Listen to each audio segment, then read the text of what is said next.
আবু মাহাজুরা বলে, আমি হাঁটু গেড়ে পেয়ারা নবীর সামনে বসেছিলাম, আমার এই মাথার চুলের মধ্যে মুবারক হাত লাগিয়ে বিশ্বনবী নিজে আমাকে আজানের প্রতিটা বাক্য শিক্ষা দিয়েছেন। বিশ্বনবীর মোবারক হাত, পবিত্র হাত আমার মাথার চুলের যেই জায়গায় লেগেছে, আমি চাই ওই চুলগুলা নিয়ে আমি আমার কবরের ভিতরে যাব। সাইয়েদনা আবু মাহজুরা রাদিয়াল্লাহু তাআলা আনহু ইন্তেকালের আগের পর্যন্ত মাথার সামনের চুলগুলা কাটে নাই। হুনাইনের যুদ্ধে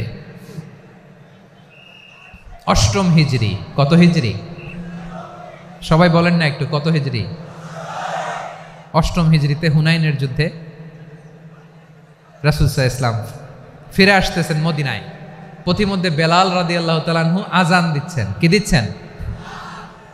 তো পাশে ছিল মুশরিকদের একটা পল্লী, কিছু মুশরিক তরুণ, কিছু অমুসলিম কিশোর, তারা আজানকে ব্যঙ্গ করতেছে, আমাদের বাংলায় মুখ ভেঙ্গানো বলে আর কি। বেলাল রাদিয়াল্লাহু তাআলা আনহু আজান দিচ্ছেন, ওই বাচ্চাগুলো মুশরিক তো, ওরা আজানকে ব্যঙ্গ করতেছে, বিকৃতি করে ওরাও আজান দিচ্ছে। উদ্দেশ্য হচ্ছে আজানকে নিয়ে ঠাট্টা করা। উদ্দেশ্য কি? ঠাট্টা করা। ব্যাপারটা মনে কষ্ট পাওয়ার মতো ব্যাপার না? কিন্তু বিশ্বনবী ওইখানে দেখেন কি খুঁজলেন। বিশ্বনবী খেয়াল করলেন অমুসলিম কিশোরদের মধ্য থেকে একটা কিশোরের গলাটা বড় দরাজ গলা, কণ্ঠটা বড় সুন্দর। খেয়াল করে দেখলেন যে কিছু কিশোর বেলালের আজানকে ব্যঙ্গ করে, বিকৃতি করে, কিন্তু একজনের কণ্ঠ দেখতে পাচ্ছেন না এত দূরে, কিন্তু কণ্ঠটা বড় সুন্দর, দরাজ গলা। বিশ্বনবী সাহাবীদেরকে বললেন, ধরো এগুলারে, ধরো। সবগুলারে ধরে বিশ্বনবীর সামনে আনা হলো। ওরা হাঁটু গেড়ে বসলো। বিশ্বনবী বললেন, তোমাদের মধ্যে কে যেন ব্যঙ্গ করে আজান দিচ্ছিল, তার গলাটা বড় উঁচু, গলার বেসটা বড় মজবুত, মেলোডিয়াস, সুমধুর কণ্ঠ, কে? আবু মাহজুরা বলে, আমার বন্ধুরা সবাই আমার দিকে আঙ্গুল দেখায়, আমি পড়ে গেছি বিপদে। রাসূল সাল্লাল্লাহু আলাইহি ওয়াসাল্লাম বাকি অমুসলিম তরুণদেরকে ছেড়ে দিলেন, বললেন তোমরা যাও। এবার আবু মাহজুরারে পাইছে। আবু মাহজুরার চুলের মধ্যে হাত দিলেন বিশ্বনবী, মাথায় হাত দিয়ে বললেন, এবার আজান দাও দেখি। আবু মাহজুরা বলে, আমি তো আজান দিতে জানি না, কারণ আমি তো বেলালেরটা শুইনা দিছি, আমার তো মুখস্থ নাই, আমি তো আজান দিতে জানি না। বিশ্বনবী বললেন, জানো না? তাহলে আসো, আমি তোমারে শিখাই দেই। সুবহানাল্লাহ পড়ে। আবু মাহজুরা হাঁটু গেড়ে বসে, বিশ্বনবীর মোবারক হাত আবু মাহজুরার চুলের মধ্যে। বিশ্বনবী আজানের মুআল্লিম আবু মাহজুরাকে বলতেছে, ঠিক আছে তোমারে শিখাই দিচ্ছি, আমি যা যা বলবো আমার সাথে সাথে বলো, পারবা? আবু মাহজুরা বলে, পারবো। বিশ্বনবী আজান দিচ্ছেন, মাথায় হাত দিয়ে আল্লাহু আকবার,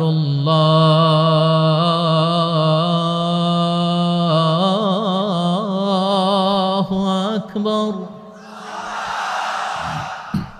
আবু মাহজুরা এই বাক্যটা পড়লেন। বিশ্বনবী দ্বিতীয় বাক্য পড়তে আরম্ভ করলেন, আল্লাহু আকবার, আল্লাহু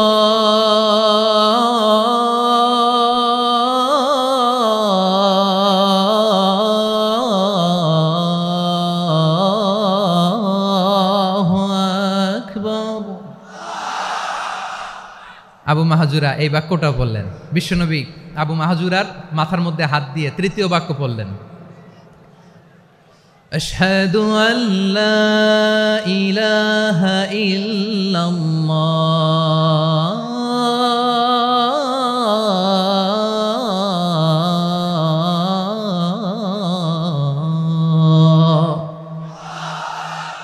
আবু মাহজুরা তৃতীয় বাক্য পড়লেন। বিশ্বনবী একটা বাক্য পরে আবু মাহজুরা পরে, বিশ্বনবী পরে আবু মাহজুরা পরে। আবু মাহজুরা কিন্তু অমুসলিম, মুশরিক।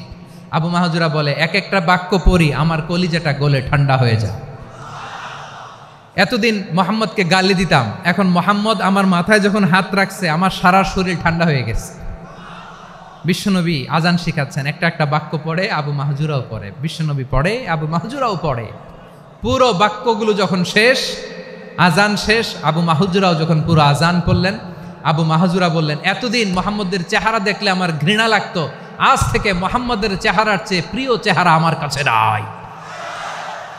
আবু মাহজুরা বললেন, ও মুহাম্মদ, আজানের বাক্য তো আপনি আমারে শেখালেন, এখানেই শেষ করবেন না, আপনি আমারে পড়ায় দেন, লা ইলাহা ইল্লাল্লাহু মুহাম্মাদুর রাসূলুল্লাহ। রাসূলুল্লাহ সাল্লাল্লাহু আলাইহি ওয়াসাল্লাম বিশ্বনবীর সাথে দাঁড়িয়ে উনি শাহাদা পড়ে মুসলমান হয়ে গেলেন। এবার আবু মাহজুরা বলে, ইয়া রাসূলুল্লাহ, ইয়া হাবিবাল্লাহ, আমি মুমিন হয়েছি, মুসলমান হয়েছি, আপনার কাছ থেকে আজান শিখার সৌভাগ্য আমি লাভ করেছি গো নবী। আমার কণ্ঠের বড় তারিফ করেছেন আপনি, আমার আজানকে আপনি পছন্দ করেছেন। একটা জিনিস আপনার কাছে চাই, আপনি আমাকে মক্কার মসজিদুল হারামের মুয়াজ্জিন হিসেবে অ্যাপয়েন্ট করে দেন। বিষ্ণু ইসা ইসলাম বললেন, যাও আবু মাহজুরা, আমি তোমাকে পৃথিবীর শ্রেষ্ঠতম মসজিদ মক্কার মসজিদুল হারামের মুয়াজ্জিন হিসেবে অ্যাপয়েন্ট করে দিলাম। দেখছেন কিভাবে ট্যালেন্ট হান্টিং করতে হয়, কিভাবে হিউম্যান রিসোর্স মানব সম্পদকে ব্যবহার করতে হয়। আসছিল আজানকে ভেঙ্গাইতে, আসছিল কেন? আজানকে ব্যঙ্গ করার জন্য, বিকৃত করার জন্য। আজানকে বিকৃত করতে যে ইসলামের সবচাইতে শ্রেষ্ঠ মসজিদের মুয়াজ্জিন হয়ে গেল। পড়েন সুবহানাল্লাহ। হযরত আবু মাহজুরা রাদিয়াল্লাহু তাআলা আনহু ওনার এই সুললিত কণ্ঠ ব্যবহার করে মসজিদুল হারামে এত সুন্দর করে আল্লাহু আকবার বলে আজান দিতেন। মানুষগুলোর, মুসল্লিগুলোর, মক্কাবাসীর হৃদয়কে তিনি বিগলিত করে দিতেন। মানুষের হৃদয়কে ঠান্ডা হয়ে যেত। শুধু এখানেই শেষ না আমার যশোরের ভাইয়েরা।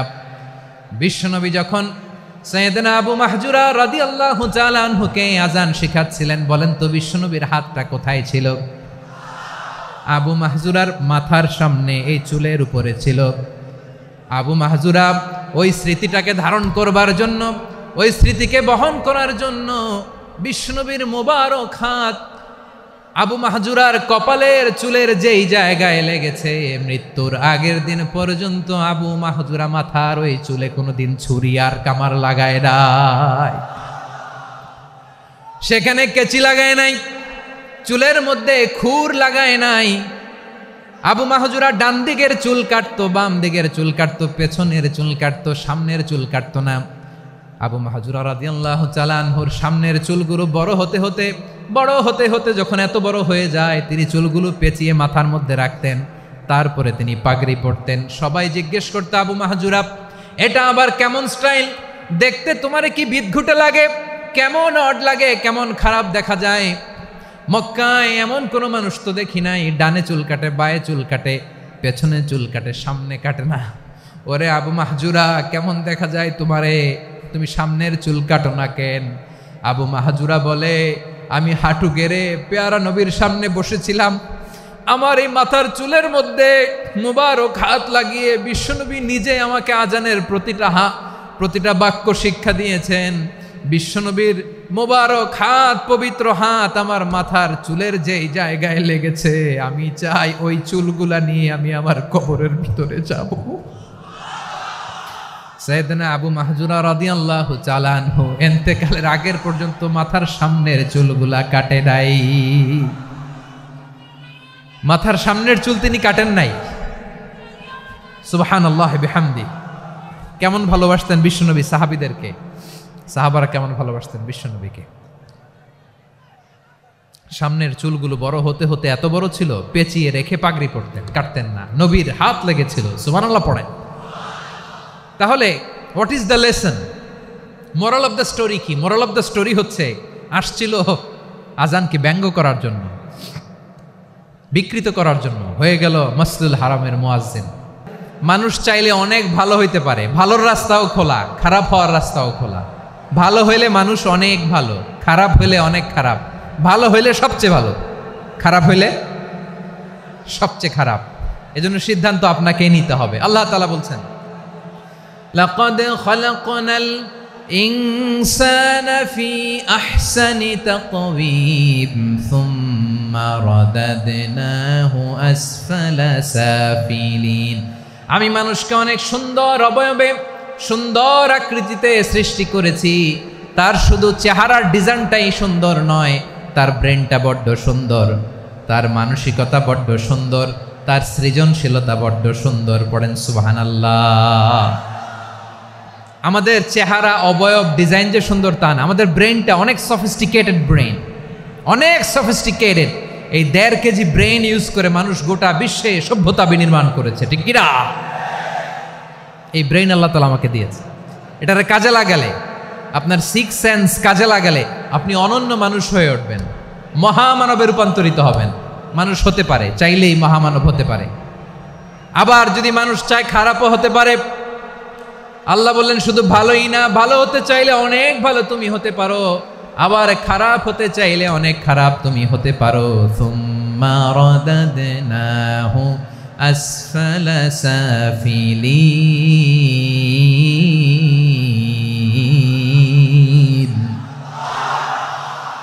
খারাপ হলে একেবারে খারাপ হতে পারো, নিকৃষ্ট হলে একেবারে নিকৃষ্ট হতে পারো, ভালো হলেও ভালো হতে পারো। কোন সুবহানাল্লাহ।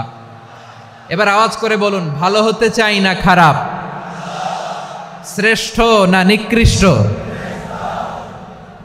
মানুষ ভালো হলে মানুষ ফেরেশতার চেয়েও ভালো, মানুষ খারাপ হলে সে পশুর চেয়েও খারাপ।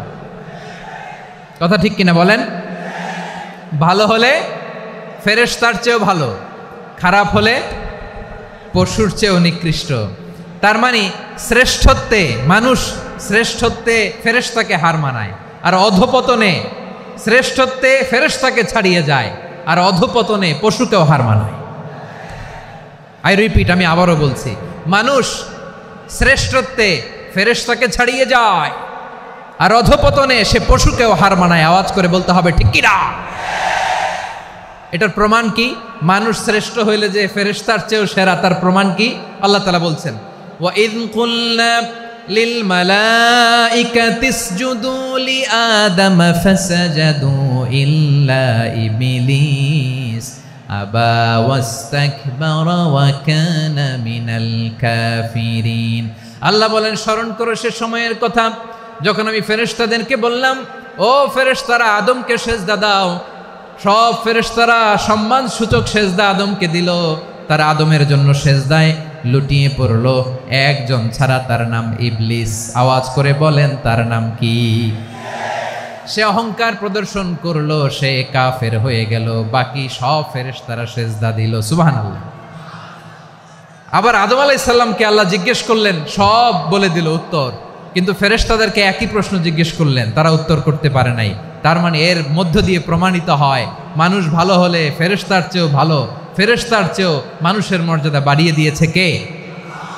সব নূরের ফেরেশতা যখন মাটির আদমকে সেজদা দেয়, এটা প্রমাণ করে ফেরেশতার চেয়েও মানুষের মর্যাদা বাড়িয়ে দিয়েছে কে? তুমি মাটির আদমকে প্রথম সৃষ্টি করিয়া ঘোষণা করিয়া দিলে শ্রেষ্ঠ বলিয়া, তাই তো নূরের ফেরেশতা করে আদমকে সেজদা। ঠিক কিনা বলেন? তাই তো নূরের ফেরেশতা করে আদমকে সেজদা, সবার চেয়ে সম্মান দিলে মাটির আদমকে। আল্লাহু আল্লাহু তুমি জাল্লে জালালুহু, শেষ করা তো যায় না গে তোমার গুণগান। পড়েন না? পড়েন। আল্লাহু আল্লাহু তুমি জাল্লে জালালুহু, শেষ করা তো যায় না গে তোমার গুণগান। আল্লাহু আল্লাহু, আল্লাহু আকবার। আদমের মর্যাদা বেশি, মানুষের মর্যাদা বেশি, মানুষ শ্রেষ্ঠ, তার প্রমাণ নূরের ফেরেশতা মাটির আদমকে সেজদা করে। আওয়াজ করে বলেন ঠিক কি না? তাহলে মানুষ ভালো হলে ফেরেশতার চেয়ে ভালো, আবার মানুষ যদি খারাপ হয় সে পশুর চেয়েও খারাপ, অধপতনে পশুত্বকে হার মানায়। তার প্রমাণ কি? তার প্রমাণ হচ্ছে যশোরের ভাইরা দেখবেন পত্রিকায় নিউজ পেপারে মাঝে মাঝে এরকম দেখা যায়, এক মানুষ আরেক মানুষকে হত্যা করে 20 টুকরা করে বস্তার ভেতরে ভরেছে। আপনারা এই নিউজ পড়েন নাই না? দেখেন নাই? দেখছেন? মানুষ মানুষকে হত্যা করে কয় টুকরা? জোরে বলেন। এখানেই ক্ষান্ত হয় না, আবার কোথায় ভরছে? বস্তার ভেতরে। আচ্ছা, বুঝে থাকলে আওয়াজ করে বলেন, কোনদিন শুনছেন একটা হাতি আর একটা হাতিকে হত্যা করে 20 টুকরা করছে, এরপরে বস্তার ভিতরে ভরছে? হয়েছে? তাহলে দেখেন, মানুষ যদি খারাপ হয় সে পশুকেও হার মানায়। চিল্লায় বলো ঠিক কি না? এমনও দুশ্চরিত্র মানুষ আছে যার নজর থেকে 6 মাসের ছোট্ট মেয়ে থেকে শুরু করে 80 বছরের বৃদ্ধারাও নিরাপদ নয়, পশুকেও হার মানে। মানুষ মানুষের ঘর জ্বালিয়ে পুড়ে মেসাকার করে দেয়, জনপদের পর জনপদ জ্বালায় দেয়, এরকম আছে না নাই? বোমা মেরে শহরগুলো উড়িয়ে দেয়। এই যে ইসরায়েল গাজার মধ্যে যে অ্যাটাক করেছে, এরা মসজিদ মানে নাই, মসজিদে বম ফেলেছে। এরা খ্রিস্টানদের চার্চ গির্জা মানে নাই, গির্জায় বম ফেলেছে। পৃথিবীর ইতিহাসে never happened in the history of the world that someone bombed on a hospital, on a ICU center. এমন হাসপাতাল যেখানে আইসিইউর রোগীরা আছে, ওই হাসপাতালের উপরও ইসরায়েলি সৈনিকেরা বোমা মেরেছে। জোরে বলেন ঠিক কিনা? এরা মানুষ? আওয়াজ করে বলেন, এরা মানুষ না। প্রিয় ভাইয়েরা, চোখ কান নাক মুখ থাকলেই মানুষ না। যা সামনে দেখেন এগুলো সব মানুষ না, এগুলো জনসংখ্যা। এগুলো কি? সবাই বলুন, এগুলো কি? বাড়ছে জনসংখ্যা, কমছে মানুষ। বাড়ছে জনসংখ্যা, কমছে।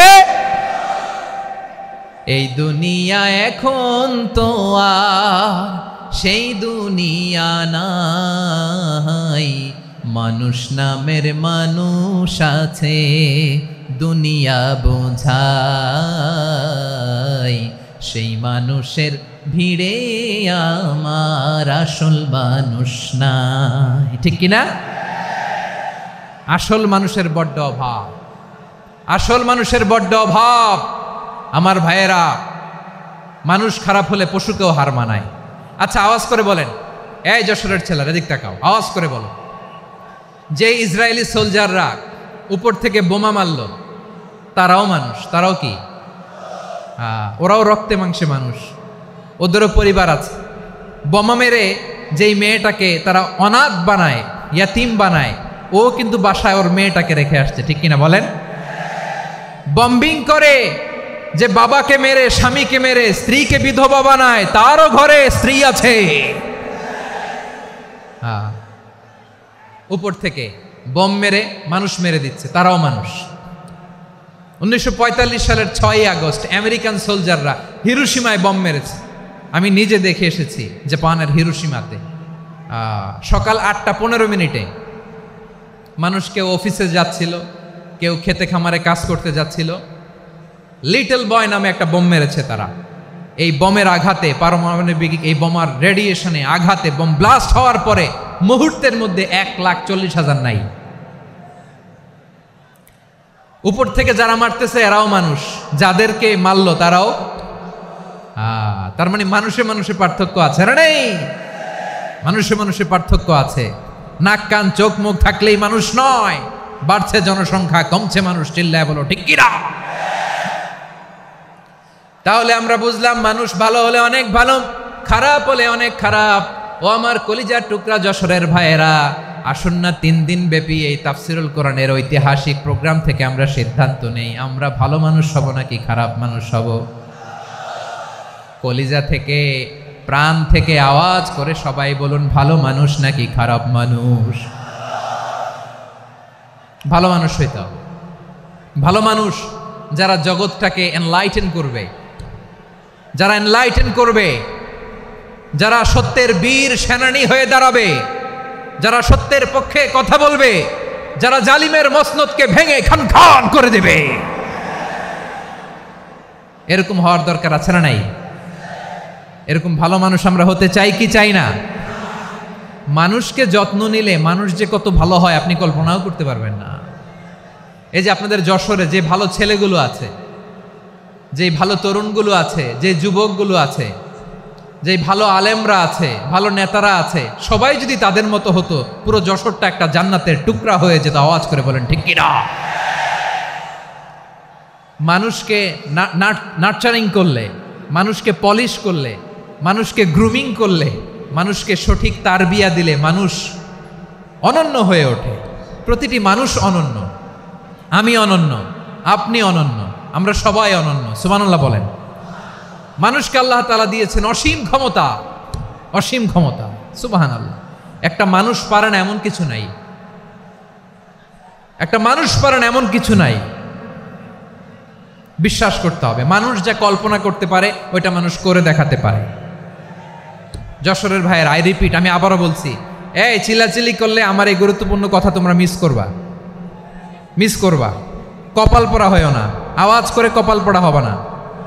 আমার দিকে তাকাও। মানুষ যা কল্পনা করতে পারে সেটা মানুষ করে দেখাতে পারে। তুমি তোমার কল্পনার রাজ্যকে সাজাও, তোমাকে হারাতে পারে এমন কোন শক্তি আল্লাহর জমিনে নাই। তোমার কি শক্তি, কি সম্ভাবনা তুমি জানোই না মিয়া। তুমি এদিকে তাকাও কেন? তোমার রাস্তা তো ওই দূরে।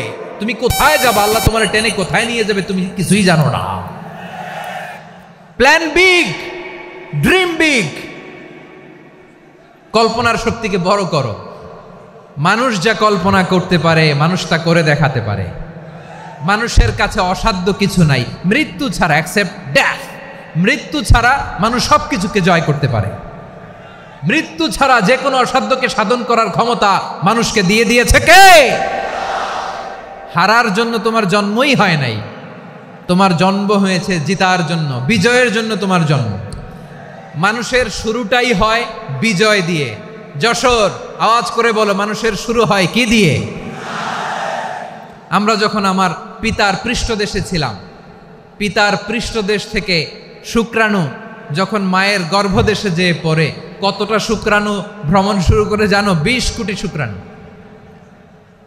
একবার সিমেন আউট হলে সেখানে 20 কোটি শুক্রাণু থাকে, ভ্রমণ শুরু করে। ওই 20 কোটি শুক্রাণুর মধ্য থেকে তুমি আমি আজকে এক বিকশিত শুক্রাণু মানব রূপে পৃথিবীতে এসেছি। সুবহানাল্লাহ। ওই 20 কোটি শুক্রাণুর প্রতিযোগিতায় সবাইরে পেছনে ফেলে সেদিন আমি সফল হয়েছিলাম, সেদিন আমি বিজয়ী হয়েছিলাম। সেদিন আমি এত ছোট ছিলাম, মাইক্রোস্কোপ দিয়েও আমার অস্তিত্ব টের পাওয়া যায় না।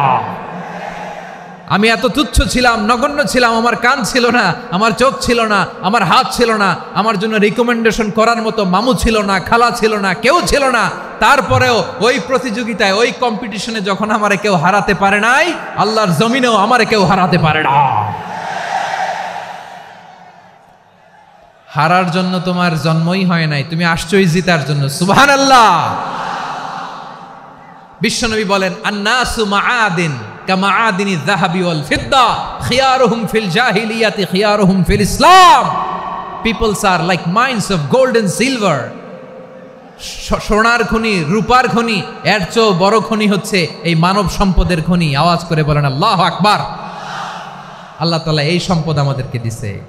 বিশ্বনবী বলেন, মানুষ হচ্ছে খনির মতো। খিয়ারুহুম ফিল জাহিলিয়াতি খিয়ারুহুম ফিল ইসলাম।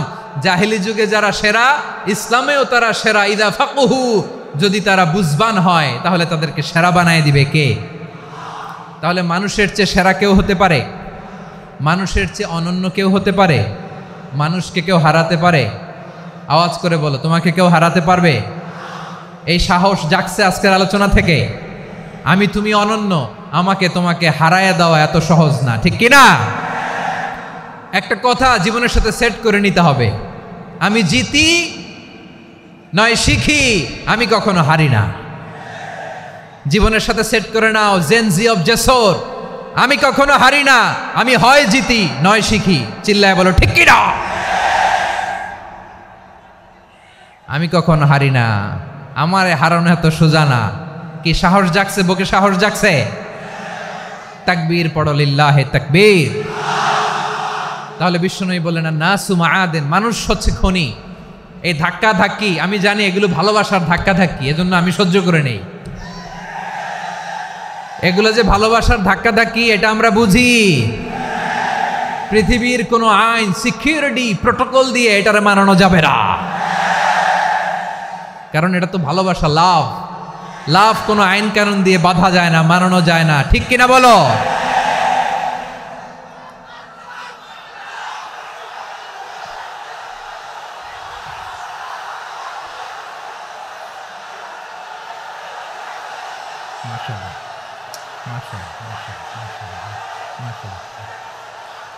ঠিক আছে, বসুন বসুন বসুন।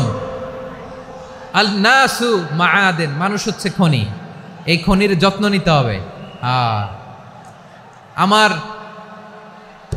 মা বাবা যারা এসেছেন, আপনার ছেলে মেয়ের যত্ন নেন। আপনার ছেলের মধ্যে যে কি পটেনশিয়াল আপনি জানেন না। আপনার এই ছোট্ট অবুজ ছেলেটাই আগামী দিনের শায়েখ আহমদুল্লাহ হবে। আপনার হেফজখানায় পড়া ওই ছোট্ট ছেলেটাই আগামী দিনের আল্লামা মামুনুল হক হবে। আপনার ওই ছেলেটা আমির হামজা হবে, আব্দুল হাই সাইফুল্লাহ হবে। এভাবে বড় বড় আলেম হবে, তারা যুগশ্রেষ্ঠ আলেম হবে। সেই একদিন এই বাংলাদেশের পার্লামেন্টে যে বক্তব্য দিয়ে যশোরের পক্ষে কথা বলবে। আপনি জানেন না, কাউকে ছোট করবেন না, আপনি ওর কনফিডেন্স আপনি কমাবেন না, আপনি কমাতে পারেন না। প্যান্ডেলে আমার যে মা বোনেরা আছেন, ছেলে মেয়েদেরকে কখনো ছোট করে কথা বলবেন না। ও যে কোথায় যাবে আপনি জানেন না, আপনি মা হয়ে তাকে সাহস দিবেন, তার কল্পনার জগৎটাকে সাজাতে তাকে উৎসাহিত করবেন, ঠিক কিনা বলেন? আর আমার প্যান্ডেলের আমার প্রিয় শ্রদ্ধাশীলা মায়েরা বোনেরা, আপনারা তো আরো দামি সম্পদ। বিশ্বনবী বলেন, আর দুনিয়া কুল্লুহা মাতা। আল্লাহ আল্লাহ আল্লাহ, বিশ্বনবীর কথার ওজন দেখেন। আর দুনিয়া কুল্লুহা মাতা ওয়া খায়রু মাতা'আদ দুনিয়াল মারআতুস সালিহা। বিশ্বনবী বলেন, দুনিয়ায় যা দেখো সব আল্লাহর দেওয়া অ্যাসেট, মানে সম্পদ। আর এত অ্যাসেটের ভিড়ে সবচাইতে শ্রেষ্ঠ সম্পদ হচ্ছে নেককার নারী। সুবহানাল্লাহ। ভাইয়েরা বোনের সাথে খারাপ আচরণ করো না, সন্তান মায়ের সাথে খারাপ আচরণ করো না। আমাদের মায়েরা আমাদের asset, they are our priceless asset. কারণ এই মায়েদের পেটে এসেছে আল্লাহর ওলিরা, এই মায়েদের পেটে এসেছে খান জাহান আলী, এই মায়ের পেটে এসেছে শাহজালাল ইয়ামানি, এই মায়ের পেটে এসেছে আল্লাহর সব নবীরা। নাকি নবীরা আকাশ থেকে ধপ করে জমিনে নেমে আসছে? মায়ের পেটে আসছে। এই মায়ের পেটগুলো খনি। আমার সম্মানিতা মায়েরা বোনেরা, নিজেকে ইসলাম দিয়ে সাজান, নিজেকে ইসলাম দিয়ে সাজান, নিজেকে পবিত্র রাখুন, নিজের আব্রু ইমান ইজ্জতের হেফাজত করুন, কোরআন পড়ুন, সুন্নাহ পড়ুন। আপনি জানেন না আপনার গর্ভে কে আসছে, কোন ক্ষণজন্মা পুরুষকে আল্লাহ তাআলা আপনার গর্ভে পাঠাবে আপনি জানেন না। মায়েরা নিজেদেরকে পবিত্র রাখুন, ইসলাম চর্চা করুন, কোরআন চর্চা করুন, নৈতিকতা দিয়ে নিজেকে সাজান। যশোরের জেনজি, নিজেদেরকে প্রস্তুত রাখো আগামীর বাংলাদেশের জন্য। নৈতিকতা, মোরালিটি, ভ্যালিউজ দিয়ে নিজেকে সাজাও, ইসলাম দিয়ে নিজেকে সাজাও। কারণ আগামীর বাংলাদেশ ইসলামের বাংলাদেশ। বাংলাদেশের আসল পরিচয় ইসলাম। বাংলাদেশের আসল পরিচয় কি? সবাই বলে না। বাংলাদেশের আসল পরিচয় কি? এই ইসলাম নিয়ে আমরা সংসদ ভবন সাজাবো, রাজি আছি না নাই? শেকড় ভুলে যাওয়া যাবে না।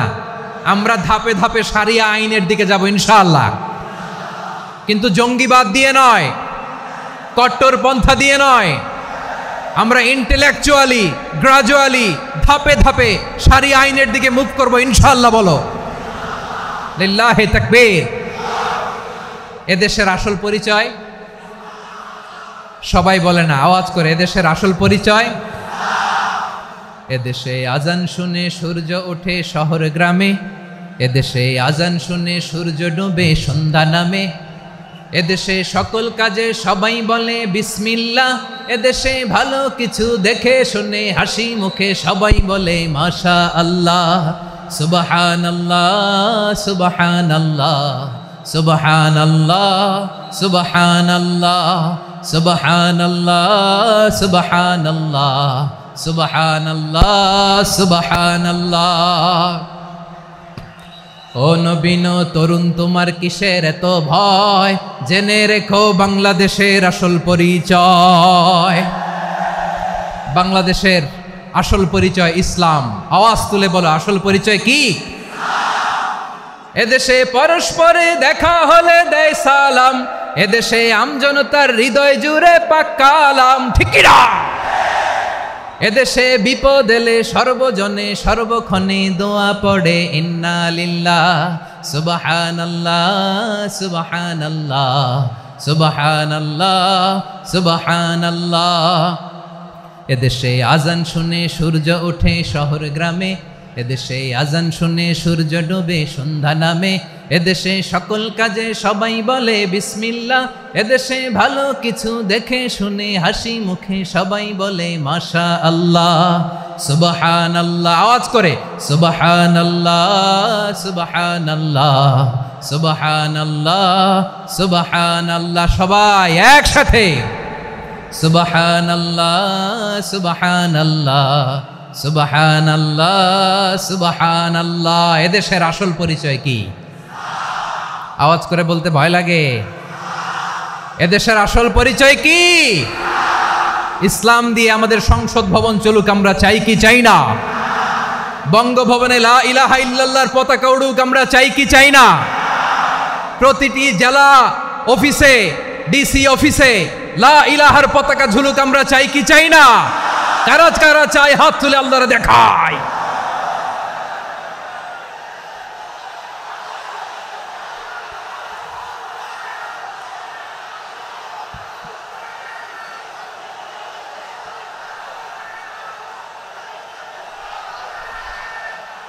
মাশাআল্লাহ, মাশাআল্লাহ, মাশাআল্লাহ, মাশাআল্লাহ। যশোর, আওয়াজ করে বলো, ভালো মানুষ না খারাপ মানুষ? বুঝে বলছো তো? মানুষ ভালো হলে যে কত ভালো। এই মানুষকে যত্ন নিলে, মানুষকে মানুষ বানালে যে সে কি হতে পারে শুনবা? হ্যাঁ, নাকি মোনাজাত দিয়ে দিব? শুনবা? তাহলে থামতে হবে। থামো, আমি যখন বলবো থামো থামো, তাকবীরের সময় দিলে তাকবীর, থামো থামো। মানুষকে যত্ন নিলে, হ্যাঁ এদিকে এদিকে, ড্রোন নামায় ফেলো। হয়েছে, ড্রোনের ফুটেজ হয়ে গেছে, এবার ড্রোন নামায় ফেলো। আমার দিকে তাকাও। মানুষকে, তোমরা এদিক সেদিক তাকালে তো গুরুত্বপূর্ণ পয়েন্ট মিস হয়ে যাবে। এদিকে এদিকে, হ্যাঁ মাস ঠিক আছে, এদিকে। মানুষকে যত্ন নিলে মানুষের মধ্যে যে আল্লাহ কি পটেনশিয়াল রেখেছে। আমি জাপানের দুইটা উদাহরণ দেই। জাপানের এই এই এভাবে এভাবে হবে, হয় বসো নয় পেছনে, কথা নাই, কথা তো বলাই যাবে না, হারাম কথা বলা। আজকে একেবারে চুপ, আজকের জন্য হারাম করে দিছে আমি, এই কিছু সময়ের জন্য একেবারে নিষিদ্ধ। জাপানের দুইটা উদাহরণ দেই, খেয়াল করে একটু শুনেন, বুঝবেন। আল্লাহ, 2022 সালে জাপানের সাথে জার্মানির খেলা, ফিফা ওয়ার্ল্ড কাপ 2022। এক পক্ষে জাপান, আরেক পক্ষে কোন দেশ? কথা শোনে নাই। এক পক্ষে কোন দেশ? আরেক পক্ষে সবাই। এক পক্ষে আরেক পক্ষে। ওই খেলায় জিতেছিল জাপান, জিতেছিল 22 সালের এই ফিফা ওয়ার্ল্ড কাপে। জাপান ফুটবল খেলায় জিতে, as a part of their celebration তারা খেলার পরে পুরো স্টেডিয়ামটারে ক্লিন করে। The fan base of Japan, লক্ষ লক্ষ মানুষ খেলা দেখতে যায়, তো এত ডাস্টবিনও তো নাই। তো যারা ডাস্টবিনে জায়গা পায় নাই, তারা এই যে চকলেটের প্যাকেট, পানির বোতল, চিপসের প্যাকেট তারা এদিকে সেদিকে রেখে দিয়েছে। জাপানের ভক্তরা, জাপানের ফলোয়াররা, as a part of their celebration তারা খেলার পরে পুরো স্টেডিয়ামের সব ময়লা আবর্জনা ক্লিন করে তারপরে বিদায় নিয়েছে। তাদেরকে কি ক্লিন করার দায়িত্ব দেয়া হয়েছিল? এই যশোর, জাপানের যে ছেলেরা খেলা দেখতে গেছিল ওদেরকে কি ক্লিন করার দায়িত্ব দিছিল? তারা কি স্টেডিয়ামের পরিচ্ছন্নতা কর্মী? তাদের আকল, তাদের সিক্স সেন্স তাদেরকে বলেছে। ছোটবেলা থেকে জাপান গভর্নমেন্ট ওদেরকে এত পরিচ্ছন্নতা শেখায়, ক্লিনলিনেস অ্যাওয়ারনেস ক্যাম্পেইন করায়। ক্লাসে আমি দেখেছি, ক্লাসে নিজের বেঞ্চ নিজে মুছে, ক্লাসের মাঝখানে একটা সময় দেয়, নিজের টেবিল নিজে মুছে, নিজের ক্লাসরুমটা নিজে পরিষ্কার করে। রাস্তাঘাটে একটা ধুলা নাই, ময়লা নাই, একটা টিস্যু নাই। খেলার পরে গোটা বিশ্বকে তাক লাগিয়ে দিয়েছে। জাপানের ফ্যানরা সবার রেখে যাওয়া গার্বেজ, টিস্যু, বোতল পরিষ্কার করে তারপরে স্টেডিয়াম থেকে বিদায় নিয়েছে। আমরা কেন এমন হইতে পারলাম না? আমরা কেন এমন হইতে পারলাম না? জাপানের যারা এগুলো করছে ওদের 3টা করে চোখ না? চোখ তো 3টা, জাপানো লাগো, জাপানো লাগো। হাত তো 4টা, কান তো 6টা। হ্যাঁ, নাকি আমার মতো 2 হাত 2 কানওয়ালা মানুষ? চোখে দেখলে ওটা মানুষ না। চিন্তা করছেন? তার মানে জাপানিজদেরকে যে গ্রুমিং করে শিখানোর মাধ্যমে পরিচ্ছন্ন বানানো গেছে, ওরা যেমনি মানুষ আমরাও মানুষ, আমাদের সন্তানদেরকে শেখালে তারাও পারবে। পারবে কিনা? 2 নম্বর উদাহরণ বলি। চট্টগ্রাম ফেনীতে যারা গিয়েছেন, মেঘনা গোমতী ব্রিজ প্রকল্প নাম শুনছেন? মেঘনা একটা ব্রিজ পার হওয়া লাগে। এই মেঘনা গোমতী, এখানে 3টা ব্রিজ কাঁচপুর সহ, এই 3টা ব্রিজের নির্মাণ কাজ, রেনোভেশনের কাজ দেয়া হয়েছিল জাপানের একটা কোম্পানিকে। কাকে? জাপানের কোম্পানি। নির্মাণ শেষে 738 কোটি টাকা বেঁচে গেছিল, এটা গভর্নমেন্টের হাতে দিয়ে তারা বিদায় নিয়েছে। কত টাকা? 738 কোটি টাকা। যত প্রাক্কলিত ব্যয় নির্ধারণ করা হয়েছে সব টাকা সরকার, তৎকালীন সরকার 2019-এর সরকার, কারা ছিল তো জানেন? এই 2019-এর সরকার তাদেরকে দিয়েছে। তারা রিনোভেশন নির্মাণ শেষে 738 কোটি টাকা অতিরিক্ত বেঁচে গেছিল, এটা আবার গভর্নমেন্টের হাতে বুঝাই দিয়ে তারা বিদায় নিচ্ছে। আমরা কেন এমন হইতে পারলাম না? জাপানের ওরাও মানুষ, আমরাও মানুষ, তার মানে মানুষে মানুষে পার্থক্য আছে না নাই? আচ্ছা, জাপানের 2টা উদাহরণ দিলাম, এবার আমার দেশের 2টা উদাহরণ দিব না? হ্যাঁ, বাংলাদেশের 2টা উদাহরণ দিই। 1 নম্বর উদাহরণ, গত সপ্তাহে আপনারা জানেন কক্সবাজার আমার একটা প্রোগ্রাম ছিল, তো হেলিকপ্টারে গিয়েছিলাম। ফেনী জেলা যখন পার হচ্ছি, আমি দেখলাম 3টা উইন্ডমিল চিনেন তো? বিশাল পিলার, 3টা-4টা পাখা থাকে। বায়ু বিদ্যুৎ কেন্দ্র, বাংলাদেশের প্রথম বায়ু বিদ্যুৎ কেন্দ্র এটা। মুহুরী প্রজেক্ট বলে এটার, সম্ভবত মুহুরী প্রজেক্ট। তো সাগরের বাতাসের ঝাপটায় এটা ঘুরে এনার্জি হয়, ইলেকট্রিসিটি উৎপাদন হয়। তো আমি পাইলটকে বললাম, ভাই এগুলো থেকে কেমন ইলেকট্রিসিটি উৎপাদন হয়? কয়, হুজুর একটু হয় না, কিছুই হয় না। কিছুই হয় না মানে? বলে, হুজুর বাংলাদেশে যত উইন্ডমিল আছে এটার পাখা একটাও ঘুরে না। আল্লাহ, বলেন কি? তাহলে এই যে কোটি কোটি টাকা ব্যয় করে যে উইন্ডমিল, কয় হুজুর ভিতরে ফিটফাট, উপরে ফিটফাট, ভিতরে সদরঘাট। তার মানে কোটি কোটি টাকা দিয়ে এই উইন্ডমিল বানায়, এখানে কিছু নাই। দুর্নীতির আড্ডাখানা, আখড়াখানা বাংলাদেশ, ঠিক কিনা বলেন? হায় রে, জাপানিজরাও মানুষ, আমরাও মানুষ। আমার এক নিকটাত্মীয় সরকারি চাকরিজীবী, উনি আমাকে বললেন, বাংলাদেশের আর একটা উদাহরণ দেখি। উনি আমাকে বললেন যে প্রতি বছর আমাদের অফিসের ফার্নিচার চেঞ্জ করে। আমি বললাম, প্রতি বছর ফার্নিচার চেঞ্জ করে কেন? বলে যে ফার্নিচার নতুন পারচেস করলেই তো এখানে টাকা, নতুন কিনতে পারলেই টাকা, নতুন উন্নয়নের সবক শোনাতে পারলেই টাকা। প্রথম আলোর রিপোর্ট। কি আলো? প্রথম আলোর রিপোর্ট। গত 15 বছরে উন্নয়নের নামে লুটপাট হয়েছে প্রায় 3.25 লাখ কোটি টাকা। কার রিপোর্ট? আমাদের বানানো কথা। প্রথম আলোর রিপোর্ট। গত 15 বছরে কারা ছিল জানেন তো? হ্যাঁ, শুধু ওনাদেরকেই দোষ দিয়ে লাভ নাই। স্বাধীনতার পর থেকে শুধু শাসকের হাত বদল হয়েছে, আমরা কিছু পাই নাই, ঠিক কিনা বলেন? শুধু ওনাদের দোষ দিয়ে কি লাভ? একদল খাইছে, আরেক দল খাওয়ার জন্য রেডি হয়ে আছে। আমরা এরকম চাই না, জনগণকে ফুটপাতে বসাই দিস। প্রিয় ভাইয়েরা, তাহলে জাপানের মানুষও মানুষ, আমরাও মানুষ। সিদ্ধান্ত আপনার, কোন মানুষ হবেন, ভালো মানুষ না খারাপ মানুষ? আজকের আলোচনার বিষয় হচ্ছে মানব সম্পদের উন্নয়ন, human resource development. It's a process to increase the capacity of knowledge, skill, capacity of the people of a country. একটা দেশের মানুষের জ্ঞান, তাদের দক্ষতা কি করে বাড়ানো যায়, বাড়িয়ে দেশের উন্নয়ন করানো যায়, এটাই হচ্ছে মানব সম্পদ উন্নয়নের মূল কথা। তাহলে মানব সম্পদ হচ্ছে একটা দেশের সবচাইতে শক্তিশালী পুঁজি। প্রাকৃতিক সম্পদ, খনিজ সম্পদের চেয়েও দামি হচ্ছে মানব সম্পদ। আমার প্রিয় যশোর, প্রাকৃতিক সম্পদ, খনিজ সম্পদের চেয়ে দামি সম্পদ কি সম্পদ? আল্লাহ তাআলা দয়া করে আমাদেরকে এই মানব সম্পদ দিয়েছেন। আসুন আমাদের এই মানুষগুলোকে আমরা সোনার মানুষ বানাই। রাজি আছেন তো সবাই? রাজি আছেন? মানুষ পারে না এমন কোনো কিছু নাই, চাইলে সব পারে। এজন্য মানুষকে তারবিয়া দিতে হবে, যথাযথভাবে তাদেরকে গড়তে হবে। আসুন আমরা সিরাতের আয়নায় বিশ্বনবীর জীবনী থেকে দেখি তিনি কিভাবে হিউম্যান রিসোর্সকে ম্যানেজ করতেন। যদি আপনাদের সময় হয় 2-1টা উদাহরণ দিয়ে আজকে আমি আমার আলোচনার বিদায় নিব। হবে সময় হবে কয়েক মিনিট? হ্যাঁ, শান্ত থাকবেন তো? শান্ত থাকবা? হ্যাঁ, ঠিক আছে। এই ধাক্কার মধ্যে ঢুকছে, এবার মজা বুঝতেছো তো? হ্যাঁ, মানা করছিলাম না? ঠিক আছে, টের পাও। হ্যাঁ, ঠিক আছে।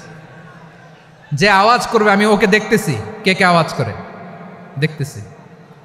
শেষ কথা, শেষের দিকে চলে আসছি। বিষ্ণু ইসলাম কিভাবে হিউম্যান রিসোর্সকে ম্যানেজ করতেন, মজার কথা আছে কয়েকটা, বলে বিদায় নিব।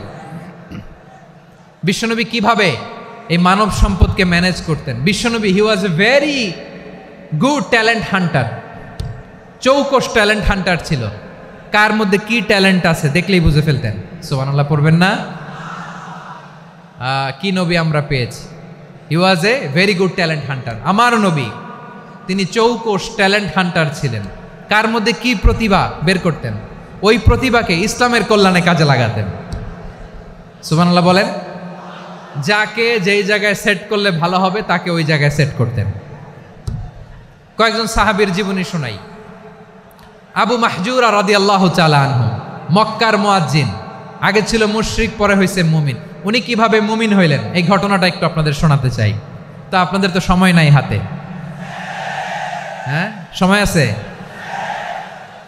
এই জেনজি শেষ করে দিল আজকের প্রোগ্রামটা।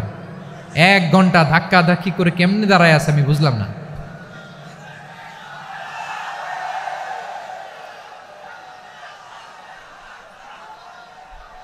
না না, তাকবির না, চুপ করতে হবে।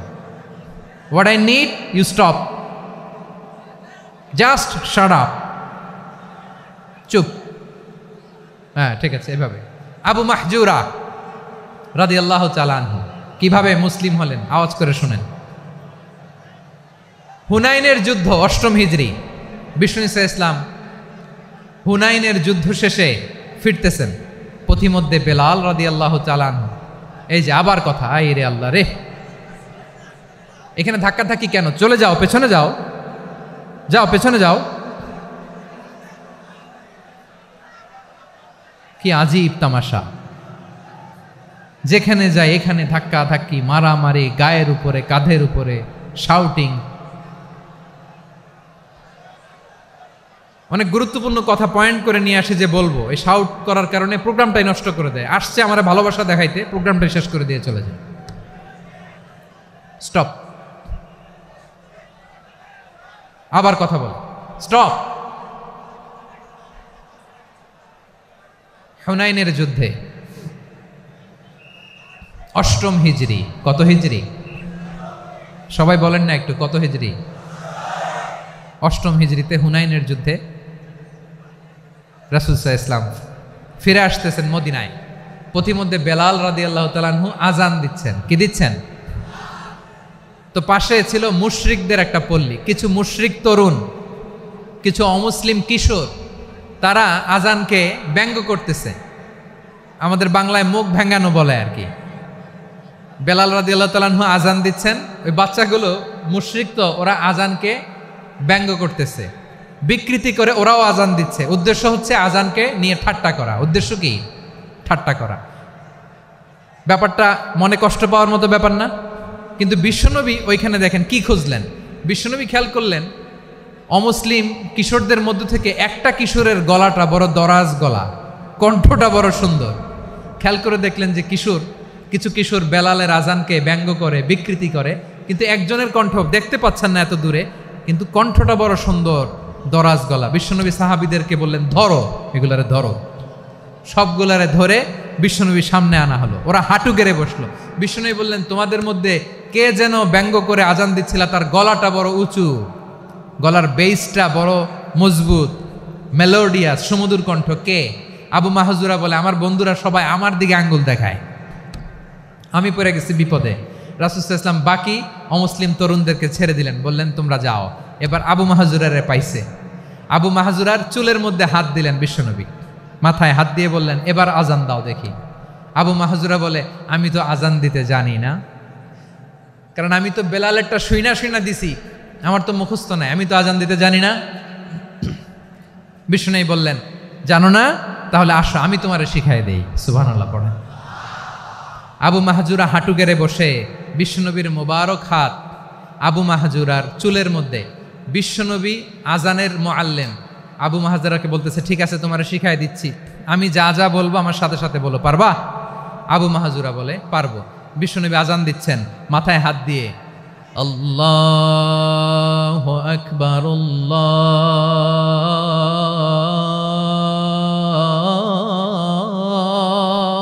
আকবার।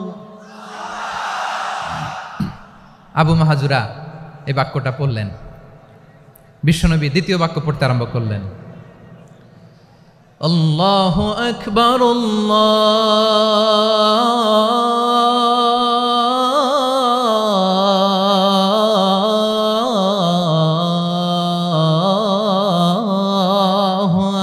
আকবার। আবু মাহাজুরা এই বাক্যটাও বললেন। বিশ্বনবী আবু মাহাজুরার মাথার মধ্যে হাত দিয়ে তৃতীয় বাক্য পড়লেন, আশহাদু আল্লা ইলাহা ইল্লাল্লাহ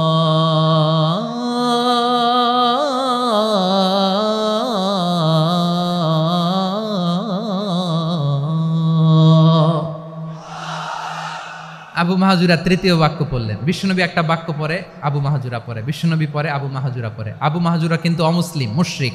আবু মাহাজুরা বলে, এক একটা বাক্য পড়ি আমার কলিজাটা গলে ঠান্ডা হয়ে যায়।